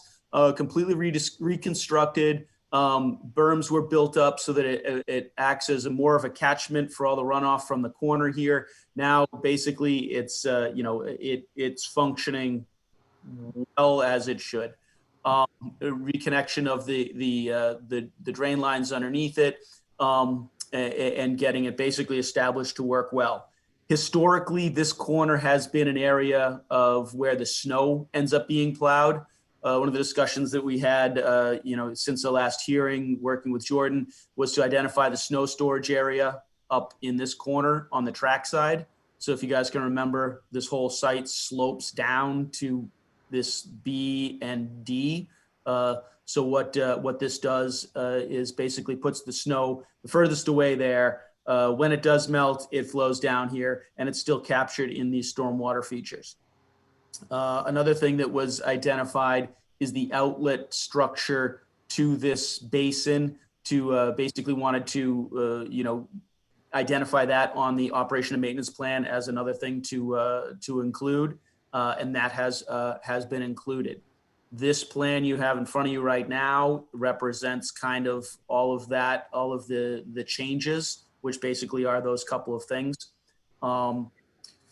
What we specifically talked about, there was 4 items, and Jordan, you may remember these as we were going through them. We wanted to identify the snow storage area on the plan, and that's identified here. We wanted to add to the checklist to add maintenance of snow storage signs, so that just like cleaning out a catch basin every year, we look to make sure that all the snow storage signs and don't store signs are in place, because usually those are the things that the snow plows knock over. So every year we have that identified on the list to check and make sure that those are in place. We wanted to add a note to the completed that when the checklist is completed, that it gets sent to Sherry or otherwise the commission, the administrator or whoever at the commission. And then I mentioned we wanted to add cleaning that overflow to the checklist. The abbreviated checklist on the bottom here kind of identifies all of those things. And I'll just try and switch over to the checklist. Can you guys see that, the new checklist? A through F? No. No, I think I see a new checklist. have to reshare that or something. Might have to stop sharing and then reshare that specific. Okay, well that's fine. I mean, we added the line item to the checklist, and I think I sent the checklist, this plan, to Jordan and Sherry, and they reviewed it, and I think you guys were okay with it, but I'll let you in your own words say that. The one last thing that we talked about at the last hearing, and that I discussed with Jordan, and Sherry did a little research, I guess, to figure out how to do it, was to get this tied into or otherwise connected at the Registry of Deeds. And Jordan and Sherry found a method and a strategy for doing that. And that results essentially in me drafting a letter to the to the Registry of Deeds, identifying kind of the file numbers, the book and pages and everything that would be a cover letter to this plan and the checklist that would, they could file that as an amendment, I guess, if you will, to the original order of conditions and the original certificate or operation and maintenance plan, that would then tie it all together. And I think, Jordan, you had kind of a process that you wanted to kind of present as far as how this would go tonight and how you wanted to maybe present that. And if there's no questions, or if you want to present that, and then we can open up some questions. Sure, yeah, I reviewed this with Andy, but I think I've presented to the commission 2 motions, one to close the enforcement hearing and another to accept the updated O&M plan and checklist contingent on being recorded at the Registry of Deeds and providing me a copy that you've done so. But I think that from what I think you and I just need to confirm, I need to see a final copy of what you're going to send to the registry. Okay. I think you, with the book and page and all that information in there, I think you had that stuff was missing, but in the latest version I saw, but I personally don't have any comments or questions. Yeah, I sent you that letter. You saw that letter, and it's really just a matter of, we had the difference with the file number. And the suggestion was to use the other file number. So that's really, I'll switch that out. I'll look up and see what the book and page was on that. And then essentially that would be the only changes to the letter. Right. So. And I think you had mentioned kind of making, the approval contingent on that going out. So it would be, so once, that would be how you would do it, I guess.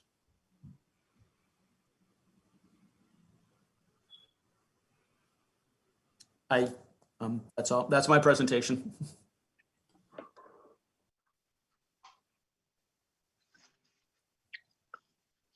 Andy, do you want to take over or make your motions?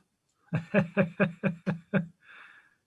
muted. Andy, you're muted. Oh, maybe I need to stop sharing. No. I turned off my microphone. Anyway, is there anything else from the board? Any questions? Yes. Not high. Go ahead, Gary. So my first question is, have any of the changes relative to this plan been made on the ground yet? The biggest thing that was, I think the biggest and only real major on the ground change was the essentially reconstruction ended up doing is just reconstructing this whole gravel basin and then installing the signs. So installing the no plowing and the plowing signs. And those are all, that's all done. So I guess I have a question about that then, because I was out there a little while ago. I think I sent some stuff to Jordan and Sherry. I was surprised to find that corner down by C has signs designated saying that it's a snow storage area. Yeah, that's one of the things we changed. Yeah. Yeah. So that seemed not right to me. Yeah, that was one of the things that Jordan and Sherry had mentioned that we would change. So what we did is there should be a no storage sign here now. I'm not sure when you went out there. There's a no snow storage sign here, and then that no storage sign that was there is moved up here. Okay, that makes sense. The other and that was we talked about that with the other question is, are you storing sand or salt on this property at all?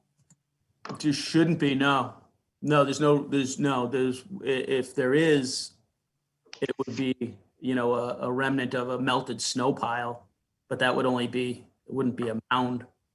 Well, there appeared to be a mound of sand in the area, sort of off towards the right end of the parking lot. And it was pretty clear that the drainage runs down towards C, and across the parking lot, you could find sand running from that pile down towards C. That just didn't seem right. Where was the pile? I know you can't point, but you see my. Yeah, if you move your cursor to the left some, more, right there. Just in the middle of the parking lot, there was a pile of sand? Yep. I don't know why that would be there. Obviously, the parking lot's not full lately because of the lack of commuters. But there's really no reason why there would be any stored sand there. The contractor that comes in to sand this lot, if and when it's needed, doesn't have the approval or the reason to store stuff here. They bring it on as they come. And I don't think there's any other than the work that we did. Maybe you were there soon after they did the basin and there was just some remnants there or a stockpile, but there shouldn't be. There's no active construction going on here. I don't know why it would be there other than just post of doing the reconstruction of C. I can look into it, but there shouldn't be anything there. There's no construction going on that would warrant anything being stockpiled there. Yeah, I would suggest that somebody go out there and you may actually want to clean that end of the parking lot up, because with heavy rain events and stuff, there's a bunch of stuff flowing back down towards the basin that you just cleaned out and reconstructed. And you don't want that. Okay, yeah, I'll definitely take a look into it. I know Dan from Keolis is slated to go out there in the coming days. He had an issue with some COVID outbreak with some of the guys. Otherwise, they were going to be out there earlier this week. So I can check with them. Gary, I'm doing inspections tomorrow, so I'll go out there and respond to the commission. Yeah, Okay. I mean, even if it was a snow pile that was melting, it was a tremendous volume of sand. Yeah. But even so, we haven't had snow, and I guess we did have a bit of a snowstorm last week. Well, with the parking lot this size, wouldn't it behoove you to collect all of that and restore it for use for? Well, that's kind of the objective of the operation and maintenance plan is to minimize what we need to do out there for sanding, collect it, sweep it, clean out the catch basins, clean out this Basin C. We fully understand, and we talked about this kind of earlier, that Basin C, once hopefully we're going to get funding in this fiscal year to turn Basin C into more of an appropriate catch basin with deep sump and hoods and all that stuff, so it won't be so susceptible to clogging. But we wanted to, if you remember the history of this, we wanted to get this system, this gravel basin, back online ahead of this winter, knowing that it may clog up, but it's better that this thing clog up and it overflow into Basin B than for it to not exist and just have it run off and short circuit Basin B and go into the wetlands. So, we have it in, slated, for hopefully next year to get the funding to turn this into a real catch basin that can be, cleaned out and vac excavated like the other catch basin property. But we wanted to get something in place this winter that would protect the resource areas. And I think that's kind of where we are. If there is, unnecessary materials being stockpiled out there, it's not something that should be happening. So we'll get to the bottom of that. If it is, so much sand and salt and everything from a snowstorm, and our operation and maintenance processes, kind of pick that up, it'll be clean. And that's kind of where we are. I mean, that's kind of the reason for the operation and maintenance plan, is to capture this stuff and keep eyes on it on a regular basis, whether it's monthly, quarterly, or yearly.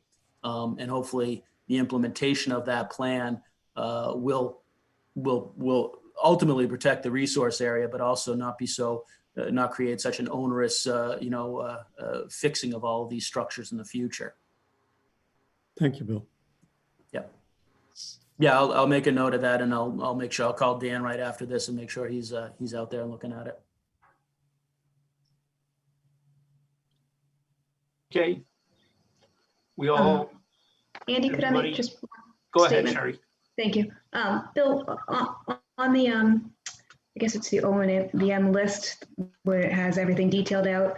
On the Yep. bottom, you have email and print or picture this completed checklist to the Westboro Conservation Commission. Could you Yep. throw a yearly date or time frame, like by December 31st every year, something like that, so that everyone knows when they have to send it to us? Okay, yeah, I can put a drop dead time on that. The way I think it's gonna work best is that, you know, when the guy's out there, he's like, okay, I'm done, end of day, snap a photo and get it over to you. So that was we'll get, like, intended to be immediate. Oh, okay. So maybe some language about that, like after you've completed your section, email it, something along that line, just so it doesn't, because I don't want to have to chase everybody to get it either. Yeah. You know? Yeah, I think it's best that way, given the nature of the I get that now. I doing didn't get that it before. Yeah. So I'll strengthen up that wording so that that's more clear. Sherry, we can always keep a master on our side and, you know, we're getting multiple reports. I mean, it's not that big of a deal. And, to Bill's point, I mean, we should make it easy for them to submit it to us because it's the information that we want. We want to make sure it gets done. So You can throw the conservation email on the bottom too. That works. Not necessarily mine or Jordan's, but the general one. That way, if either of us ever weren't in this position. Good idea. Yeah, no, we can do that. The intent is to make it easy so that it gets done. If it's on somebody's phone and they're saying, oh, I have to send it by, on December 15th or something, then I just know how this operates. It'll more likely get done if it's a snap a photo, see, look, we did it, and then move forward. That's fine. I'm just curious, with these lots, they're pretty good size, and I'm sure they must be through every town that has a train station. Do you have a sand sweeper that goes through and collects whatever sand is remaining after a snow event? Or I'm sorry, go ahead. Well, or does it all just get pushed off into wherever the snow goes?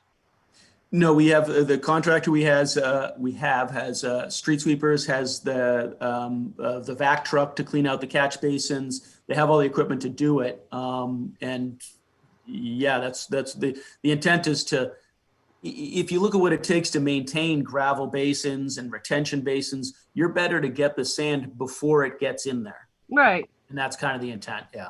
Okay. So yeah, I didn't know if you did that. So you are doing that. Yeah, I think, Or at least you have plans to start doing that. Yeah. Kelly, they wouldn't do that in the middle of the winter, though. Exactly. Like, I mean, what happens is when you're on a commercial lot, first of all, not many people in the area use sand anymore. Most people use salt because people don't want to hire the truck to come out and clean the sand off the parking lot because it's a huge expense in the springtime. And so most people just use straight salt, and most people store salt right on site, whether they're supposed to or not. They put up Jersey barriers, they put a piece of plastic over it, and they keep huge piles of salt. And if you go to the larger commercial lots and you drive around them, and you're gonna see those piles. And then they hire a truck to come out in the spring.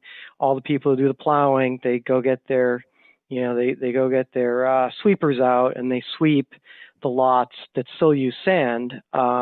In sometime in April after the last, snow, typically the same time you see the town doing the streets. So, but it's not something they do in the middle of the winter, and they don't recycle it. It's all dumped somewhere because it's not just sand that's in those piles by that time.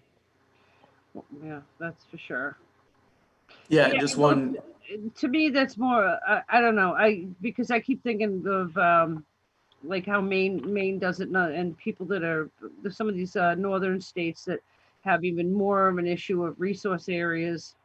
Not saying that we don't, but they've gotten more to more sand than salt, and we're getting to more salt than sand, and that elevating the pH in our wetland areas is not something I want to continue to see happening.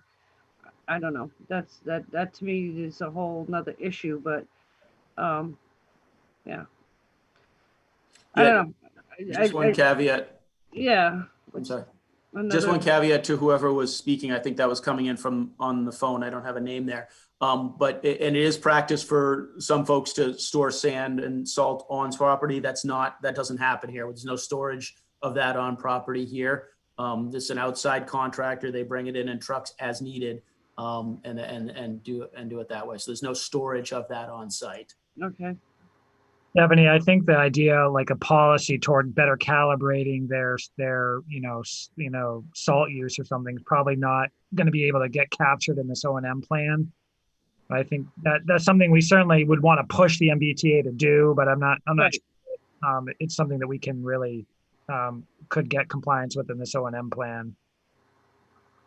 No, I'm just putting the idea out there because I'm looking at the broader scale of how all of this salt is going across all of these train station parking lots across the state. Oh, definitely. Yeah. And then presumably there's an incentive because it saves money to use fewer inputs as possible. So Futuristic thinking. Yeah, Jordan, it definitely saves money, but then on the other hand, you get one slip and fall, and there's a tremendous liability there. So what you find a lot of times with the property owners is that they over treat because they don't want the slip and fall, and so there's definitely property owners that don't have the general public on their parking lot. They're just employees. Yeah, they're gonna.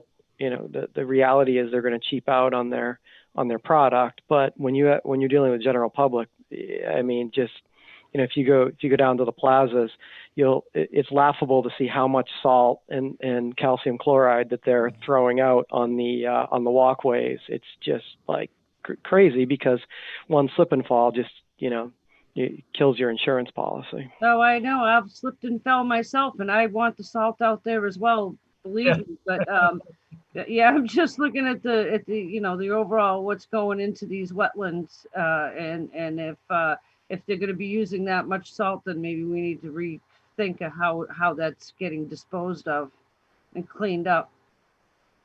Well, the salt doesn't get cleaned up; it dissolves. Well, I know. Right? So that's why people use salt. There's no cleanup; it runs off and into somewhere. The cleanup is the sand, and that's people 10 years ago would use a lot of sand, but now it's you talk to contractors and it's most of the contractors and maybe the MBTA clearly sounds like they're different in using the sand, but it's actually more cost effective not to have to clean it up than to use the sand, which then it's a catch-22 because it's hard to get property owners to get a truck out there to clean their parking lots if they use the sand. So yeah, you're putting salt into the system, but then you're stuck trying to get everybody to comply to clean their parking lots in the spring if they're using sand. So I know. It stinks all the way around. It does. It's a big dilemma. And, we're raising the pH of everything everywhere, and that's not a good thing.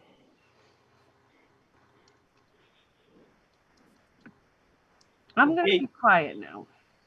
All right. Is there anything else from the board? No.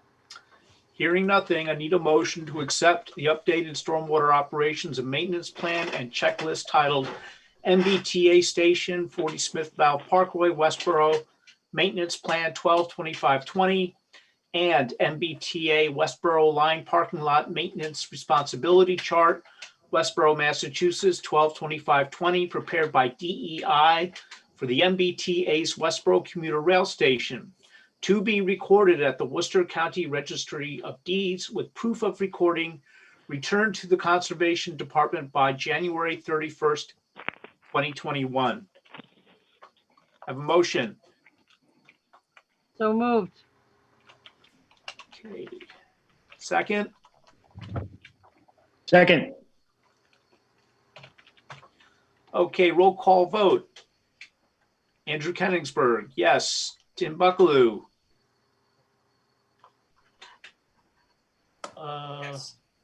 Yes. Yes. There you are. Okay. Stephanie Kelly. Yes. Justin. Yes. Gary Kessler. Yes. Jerry Cushing. Yes. Is Kelly still available? Kelly? Okay. I'll mark her as absent. All right. The next item, thank you. You can, Thank you guys very much. We look all forward right, moving forward. Thanks. all right. Next item on the agenda is, let's see, discussion for a proposed second monthly Conservation Commission meeting as needed. Okay, I didn't understand what that was. this being the issue that sometimes all our permit hearings go so late that there really isn't enough time for non-permit business because we're all getting kind of punch drunk by 2 hours into this. And so maybe where possible, if there's just commission related work that is not permit related, if we could put that off to a second meeting of the month. Is this something that the board would consider? I think that's a good idea.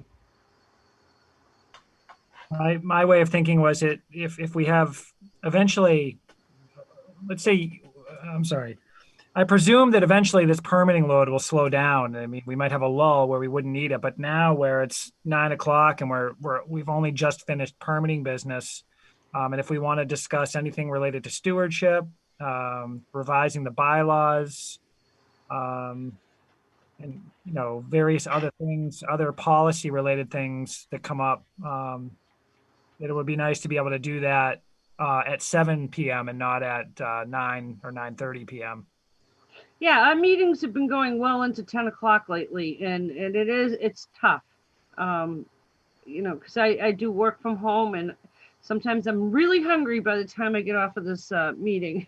So I'm all for doing another meeting during the month. Any objections if we need to do this? Do it on an as-needed basis or a regular schedule, or what are you thinking? As needed.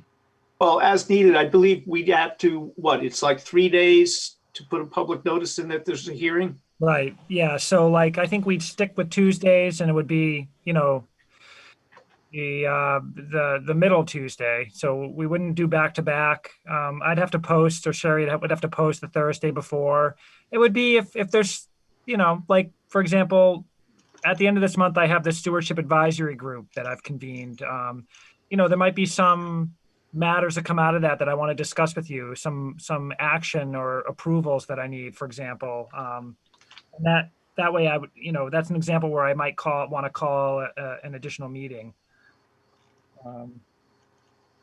I'd rather have, personally, rather have another short meeting to belay going into 10 o'clock or later on the meetings that we've been doing. And just address the stuff where we're not dealing with the general public. It's just our internal discussions. Okay. Well, if Right. they're working meetings, we probably don't need the 3-day notice if they weren't open to the public. So Well, you can probably keep in mind. if there's a quorum of you, then I need to post it. That's the problem. Okay.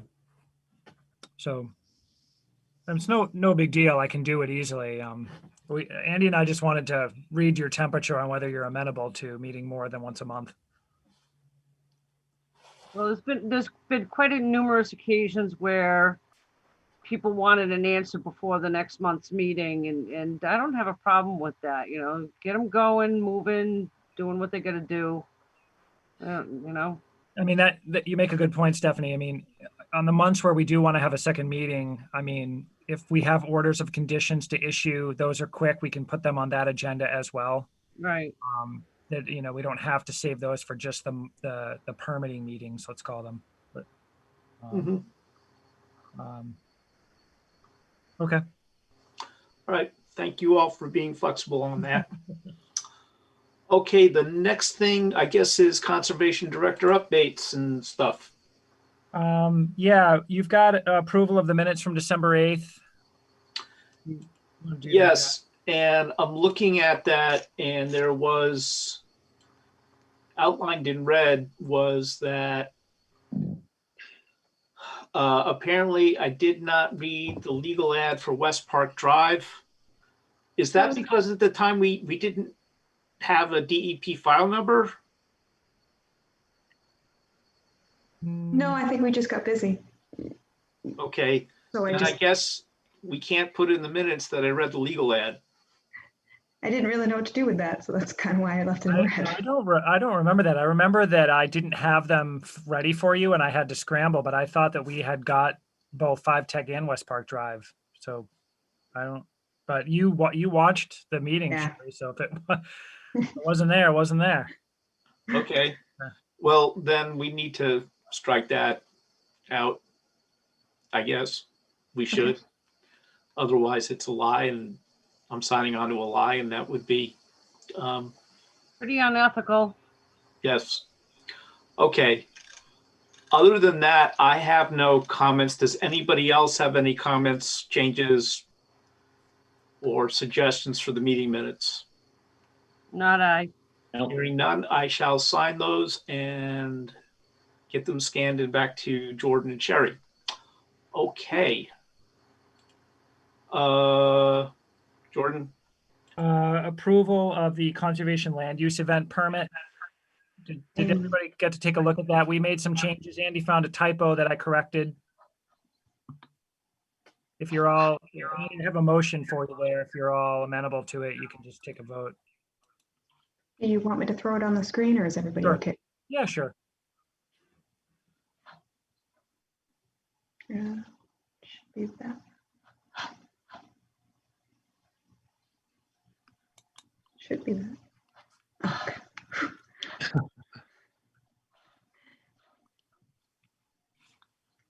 I'll have to fix my boxes. I was playing with it, but I'll make it so that you could fill it out online or you could print it yourself and fill it out. Cool. Pretty good. All right. If everyone's okay with that, I need a motion to approve the land use permit application for Westboro Conservation Land. So moved.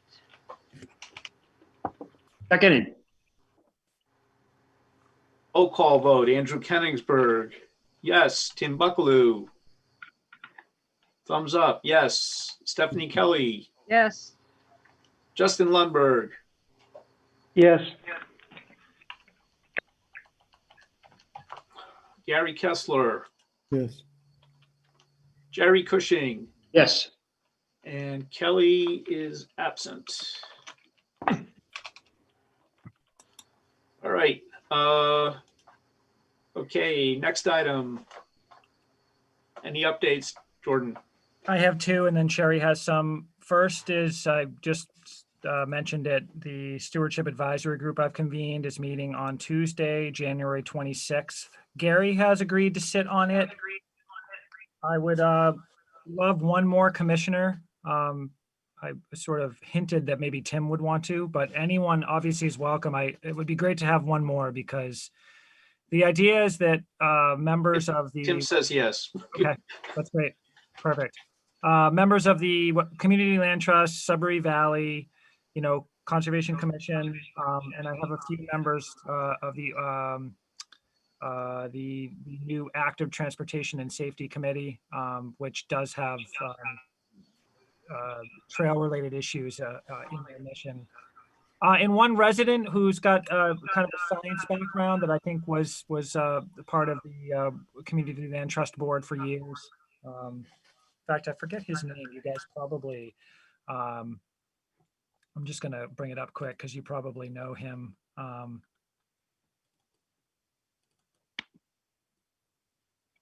Or are familiar with him. Scott Shumway. Is that what? Yeah. But the idea is to basically just to share resources. I mean, I'm approaching it from a perspective that, I want to make some changes to the way that we manage our land, including more active land management planning, more consistent signage, visitor use amenities, and also focusing, in addition to focusing on trails, putting equal weight on things like invasive plant management, habitat restoration, considering the ecology of our open space and not just visitor access.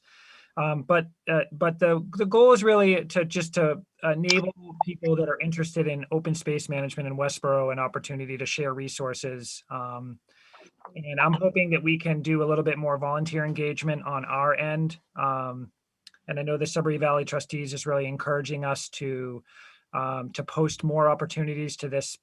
It's a phone app called Nature Groupie, but it's a place, I guess, that a lot of people go now to find outdoor volunteer opportunities.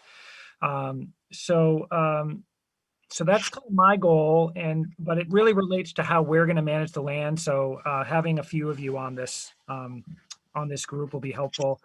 First meeting, as I said, is Tuesday, January 26th, and from there, I'm really open. I think about it meeting 3 to 4 times a year, roughly before we get into a stewardship season, roughly after, and then sometime in the winter where we're really planning our priorities. And that's what I'm going to focus on at this particular meeting. So Tim, I will expect you, and I'll make sure that you have information to get there. It's going to be on Zoom, obviously. Could you send us a little synopsis of what this stewardship is about and Yes. all of that, so can make a more informed decision about being involved? Yeah. I will. I'll send you. It's a link to a Google Doc that I have an agenda and I have a mission, and I can basically just summarize what I just told you. So I'm sorry. Once again, I'm being ignorant. What exactly is a stewardship? Are you getting money funding from somewhere to back you? Stewardship is let's call it a synonym to land management. I'm just referencing taking care of the land. So trail management, invasive plant management, property monitoring, land management planning, all of that falls under the umbrella of stewardship. Okay, well, I've heard it used in different contexts, and Sure. Yeah, so it's confusing. So we would consider ourselves stewards of the open space in Westboro. Okay. But in this case, I'm referencing environmental stewardship and how we want to approach that Westboro. Okay. And then the other thing I wanted to share with you, and I'm just going to bring up the town website and then do a screen share. Let's see here.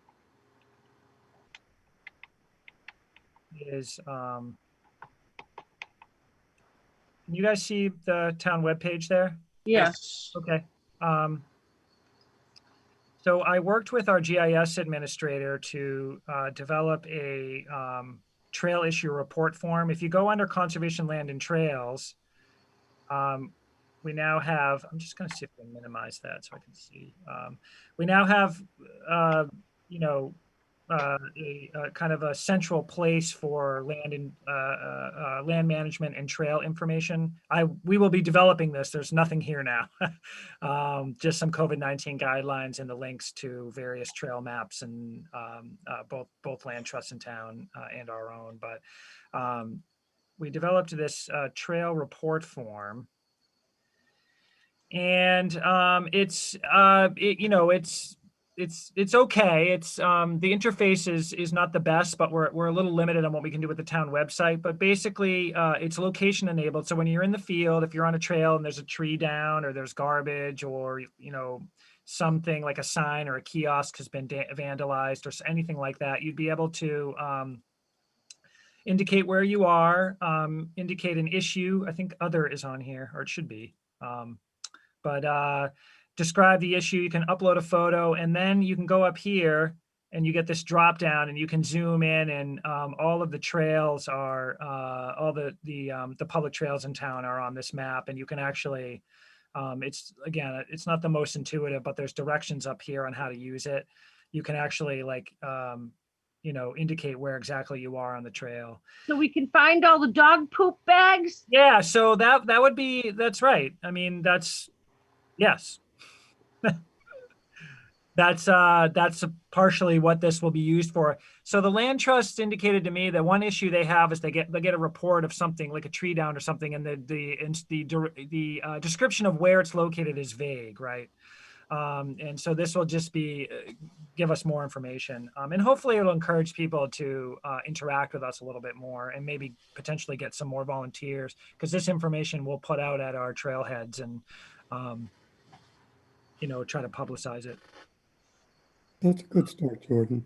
It's a good start, right? Yeah, I mean, I got, you know, the stewardship committee over at the land trust said, can't you do better than this? And I said, not really, not for free. So it's a little wonky on your mobile phone, which is exactly how most people are going to use it. That's why.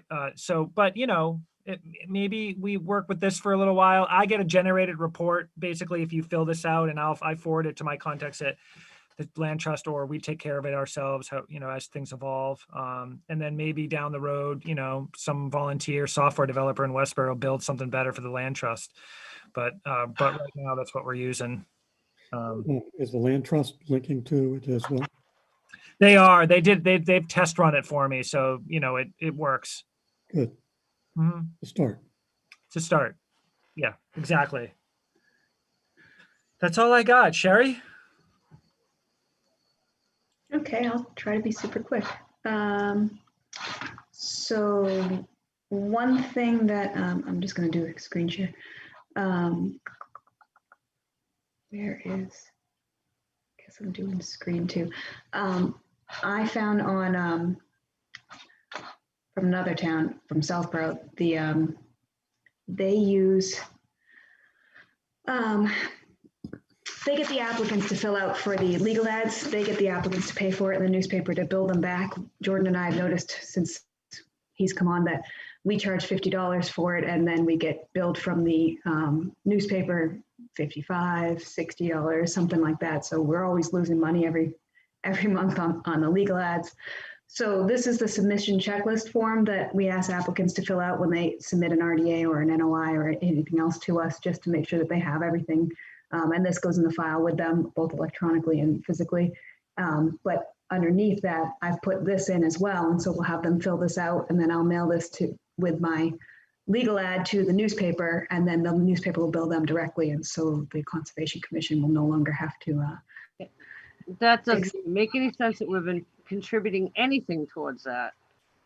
Yes, so we've solved this problem now. We haven't put it in, we haven't tried it yet, but I've called the newspaper, I've talked to them, they told me, they said that I could put something really vague together, and I thought I'd make something a little more official to put together. So it might have a little bit of bumps in the way, but it should work out hopefully fairly well. The second thing I wanted to bring up. The only thing I would be concerned about is if they don't pay, is it not going to get published? It's on the paper to track them down. That's why this works for us, because it gets but is it going to get published even if they don't pay? They don't bill us until well after, because you submit your legal ad, they publish it, and then they bill you in their next billing cycle. So okay, you typically don't get billed until long after the thing has been in the paper. Okay. So they would, like any other client, they would be tracking that particular individual down for payment. Okay. Yeah, and this says, I hereby acknowledge and I hereby authorize. So we're taken out of that at that point when we get this signed from them. So the other, so for stormwater inspections, sorry, this is my database. Out of the 270 sites, 119 are our sites. I have 38 left now for the year of 2020. I know we're in 2021, but that I need to do. With that, I'll have 48 that I have follow-ups on, depending on how those last 38 go, which are our lowest priority ones. Hopefully there won't be that many follow-ups. I can start 2021 with not so many issues. And then have, the way I've gotten to organize it and whatnot, I think 2021 will be a better platform, and it'll be more consistent. Jordan and I talked a lot about setting up already when I'm going to go to which site and what time during the year, just so I have them all lined up through the year, so I'm not scrambling at the end of the year to try to finish the last however many we have. In doing that, I've got so much open. 191, 195 Flanders Road. I just want to show it to you. I'll be going on Friday. I wasn't originally going here till later, but they had an illic discharge that was reported. So DEP got involved a little while ago. So I showed up and did an inspection probably a couple weeks before Christmas, and worked with the manager on site. What they're having happen is in this back part of the building here, which I'll show you pictures, the nighttime cleaners are mopping the floor, and then they're taking the remnants of that and dumping it out the back bay door. I caught this a few years ago, probably around 2015, when I did a site inspection with their property manager. They were dumping it out the side where these tractor trailer trucks are parked, and they told me they would discontinue that. Well, their version of discontinuing it was to throw it out the other side door. And let me go here. This is 191, 195 Flanders. I'll go to the. So this is what they're dumping out the back. So you can tell it's some sort of chemical. I'm not sure what it is. This right here, if you're seeing this, it's pretty flat and you have to get over the railroad, but if it's groundwater, it will get into this channel right here. Is this the American, the trucking facility? No, this is, hold on, I can tell you.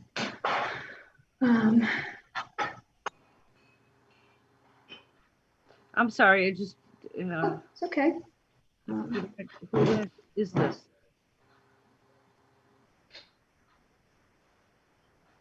Much open.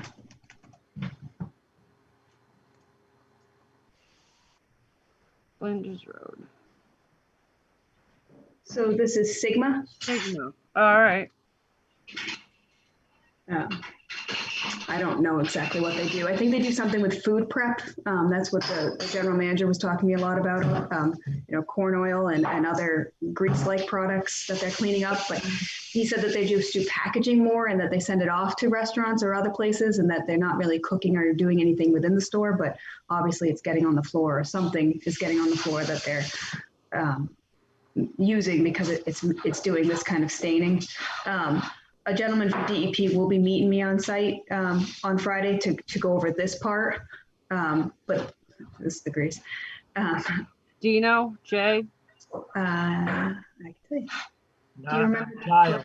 Giles, thank you. Oh, Giles. They're going to probably kind of give us direction on whether and how much we should get involved, I think. Yeah, I would. This is a DEP issue. So this isn't why I was meeting on site. I was meeting on my own for stormwater because this is for site plan, just so you can see. So this, actually that doesn't look like that, but this was where I just showed you the pictures going over the railroad here. Yeah. They have a stormwater little outfall right here, which I can blow up so everybody can see. The catch basins in the back lot go to a head wall. There's supposed to be a little bit of riprap. And then it goes under the railroad and discharges into the wetland on the other side of Cumberland Farms. A couple years ago, we went there and it was in tough shape and they fixed a little bit of it, but they've obviously been, this is a picture of it. They've obviously been dumping snow in this area or pushing it hard there. And this is that channel now, which you can't even see the head wall anymore. The other head wall I have a picture of over here. There's a lot of debris in here.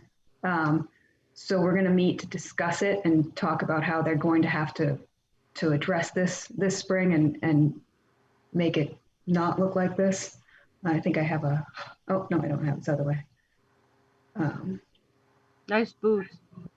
Thanks. They were new that day. I thought I had a picture. You can see right here, they had like one of those mousetrap things. It got like smushed into the ground. There's all sorts of trash there. My question to all of you tonight with this and why I bring it up before I met with them is I'm going to invite them to do the same thing that Bridal Lane did, where they come up with a plan to fix this and then bring it in front of you. Because of the close proximity to the ACEC and the where it discharges, I feel that's better than me just saying, working through it with them, So I guess I'd like some thoughts on that. I'm for having them come with plans to fix it. To me, this is all an issue from the planning stage point. It shouldn't get this bad. To me, there should be some kind of fines and fees or whatever along the way to before it even gets to this point. So I'm just looking into the future of not having Sherry have to do this. There's a few sites to get further along to get to that point, I think. Yeah, well, I know, but starting something now might help, and I Yeah. just want to get everybody thinking about that. But we do have fines and fees for non-compliance in the wetlands regulations. We've never used them. Yeah, I mean, this is so egregious, though. I mean, look at this thing. I mean, So it's again, totally I'll put it together for non-functioning. ourselves. Stephanie, I mean, we need them to clean it up. And as part of that, we need them to make a commitment to maintain it properly. Once we have those two things in place, we can check on it. If they're not doing it, we can talk about what we want to do about that. If they are doing it, this all isn't an issue. Yeah, well, I know, but I'm just more proactive about stuff like that, and it shouldn't have to keep coming before us. It should be You're just trying to be automatic. proactive to something that happened in the past. Well, I know, but Focus that's on what I'm what's gonna saying. happen. Going into the future, we need to fix this problem so that we're not continuing to have to deal with this issue. Which is what I said. First, they clean it up. And as part of that process, they tell us how they're going to maintain it. And we check to make sure they're doing that and take it from there. That's what we did basically with the T station. We're in that process. That's what we should do with these guys. The checklist that the MBTA provided us, I mean, that's a great format. Sherry and I have talked about for other problematic sites because they gave us the actual Excel sheet that we could retrofit to any site we want. So Gary, you make a good point. I mean, we could go down that route here if we feel, or I'm sorry, if you feel that it's necessary. I think that they should come to us with not only a plan to clean this up, but how it is that they're going to maintain it, kind of like we did with the T. And, you know, if it doesn't look like they got their act together for that, we can make some suggestions. Sherry, do you know when this was constructed, like these BMPs were built?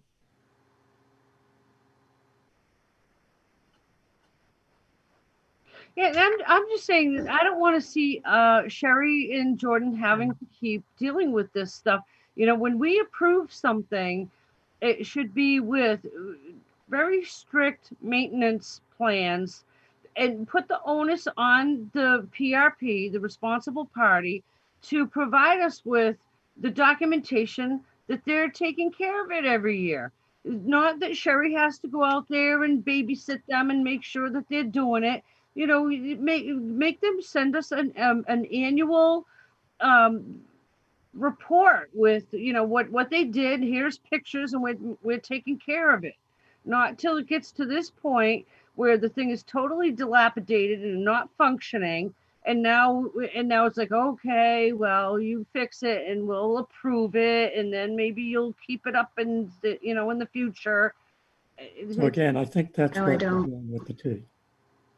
Is they're going to send us, like he was saying, as soon as they've done whatever it is they're supposed to do, they're supposed to send us information saying that they did it. Well, I think we have a model. Yeah, I mean, this is just wrong. This is exhausting use of Sherry's time to keep up on checking these things. The only difference with the MBTA station, Gary, is that we actually pursued an enforcement order and we tied it to a certificate of compliance that was referencing an O&M plan that they weren't complying with, which I'm presuming, Sherry, there's a file number with this site? There is not. There is an RDA on this site. I do not have a but file number. But that's fine if they're impacting the wetland. Just moving on into the future, we need to Make an address this. arrangement so that these things, you know, get taken care of, and as Stephanie says, run more on automatic so that we deal with them only by exception, as opposed to having to deal with them continuously. Right. It's exhaustive use of time. So this one may have been around 83. That's what the assessors have. But this also would be one of those outliers where technically if we split the database the way we have, this would be a DEP site. But And this yeah, I was gonna say, directly discharges into the ACEC, so maybe it's one that we'd want to pull back. I don't know. We'd have to probably go through and look at some of them. You meant DBW when you said DEP. Sorry, DPW site, sorry. Okay. Yes. Okay, so I'm going to meet with them, but I'm not sure much is going to get resolved, obviously, other than explaining it to them on Friday. But I'll start an email chain and maybe they might be in front of you at the next meeting, but probably they'd have to get an engineer and it might be the meeting after that. But that will be forthcoming. And whatever DEP chooses to do, if with the spill on the other side, would also be forthcoming. The last thing I just wanted to show you something that I had created to help Jordan and I, that I do 4 databases for the department. So the DEP, RDA, violations, site inspections, admin approvals, and stormwater. And I made this master database where you can type in any address that's in the assessor's database, and it'll pull from all 6 of those databases, all the data on them. So you can easily look up all the DEP files we have, if we have any violations on that site, if there's any RDAs on that site. that's awesome. What the stormwater, and then their contact information, it pulls everything. That must have been time consuming. That's awesome. Good job. Yes and no. I'm getting pretty good at access, but that leads into one of the goals that I had asked to Jordan to put on for the year for me, is that I'd like to grow with the access and take another course, the advanced course, just so I could learn the stuff that I've YouTube taught myself, but actually learn it from somebody, just so I can make these things better, especially if they break, because that's where I don't know how to fix them once they break. I have to make them again. I'm for that. Anybody else for that? You know, if Sherry needs training, I'm behind her 100% on that. Thank Well, you. Jordan, after she's done with that course, you can send her off for web design. That's on her list of goals for the year too. We've been working with that one too, yeah. That's really the only item under admin other is website maintenance, which, we really, and to your point, Gary, and this is why I think there's value in meeting more than once a month, so we can talk about this type of stuff. Like, there's a lot that we can do with the website to make it more user friendly and to actually give information about what we do and about the land that we post to the public. Yeah. You send Sherry to a web design course and then she finds out how much money she can make as a web designer, she'll quit. Oh, I like being outside. Too much. Yeah, you can. Yeah, there's a lot of outdoor organizations out there. The other thing just to mention about stormwater is, the staffing study, for any of you that really dove into that the town went through, identified the need for a stormwater manager position housed in the DPW. And I don't know that that's necessarily a priority, a near-term priority, but I don't know how that'll change, but somebody that's really managing the stormwater bylaw, the inspection program, may be able to devote more attention and, just more resources than we are able to, Stephanie. Well, that's why I'm saying, at this point, because of the economy the way it is and all the cutbacks to state and federal government funding, you got to put the onus back onto the responsible parties, so that they're the ones that are paying. They pay to have this stuff properly documented, that they're doing what we told them they had to do in accordance with their order of conditions or whatever order it was. It's not us. We shouldn't have to be going and babysitting these people. We give them the order of conditions, and that's why I'm saying, going into the future, maybe we need to be more specific about what we're requiring them to do. Because, we have to go and check on this stuff once in a while, but we shouldn't have to be babysitting them and coming to find that for 10 years, this thing has been dilapidated and not functioning like it's supposed to. And it's just, that onus on us is too much. It should be the person that applied for the permit in the first place that is responsible for maintaining that. So as you know, we can attach ongoing conditions to any certificate of compliance. And to your point, maybe a checklist that's very clear as to what they need to do on an annual basis submitted to us is now part of what we require, as opposed to trying to do it retroactively like we are with the MBTA. Right, and you know what, bygones be bygones with the permits that we've already issued, but going into the future, we need to develop a different strategy of how to deal with this and get the onus off of us and off of our town for making sure that they're in compliance every year. Yes, we're going to check on it, we're going to make sure, but like I said, some of these things that we're looking at are that drainage basin was completely non-functional. And how are we going to keep up with all of that? We don't have the wherewithal. We don't have the staff to do that. Put the onus on them. I mean, I think you're still going to have compliance issues, but maybe we just have a better approach to that. Well, and then, yeah, you're going to have compliance issues, but then it's going to be like, okay, you're fined X and so now we're going to get money for actually having to go out there and oversee what you were supposed to do in the first place, instead of us going out there for free, using our town resources to check up on something that they told us that they were going to do that they're not doing. Put the onus on them. And these are going to be the fines and stipulations of non-compliance. I mean, it's going into the future. It's something that we need to talk a lot more about, but I'm just putting the idea out there because we don't have the staff. Sherry cannot go out and be checking all these detention basins and stormwater basins and everything else, on a constant basis. Yes, no, maybe, perhaps. I agree, but I'm in agreement on the staff level for sure.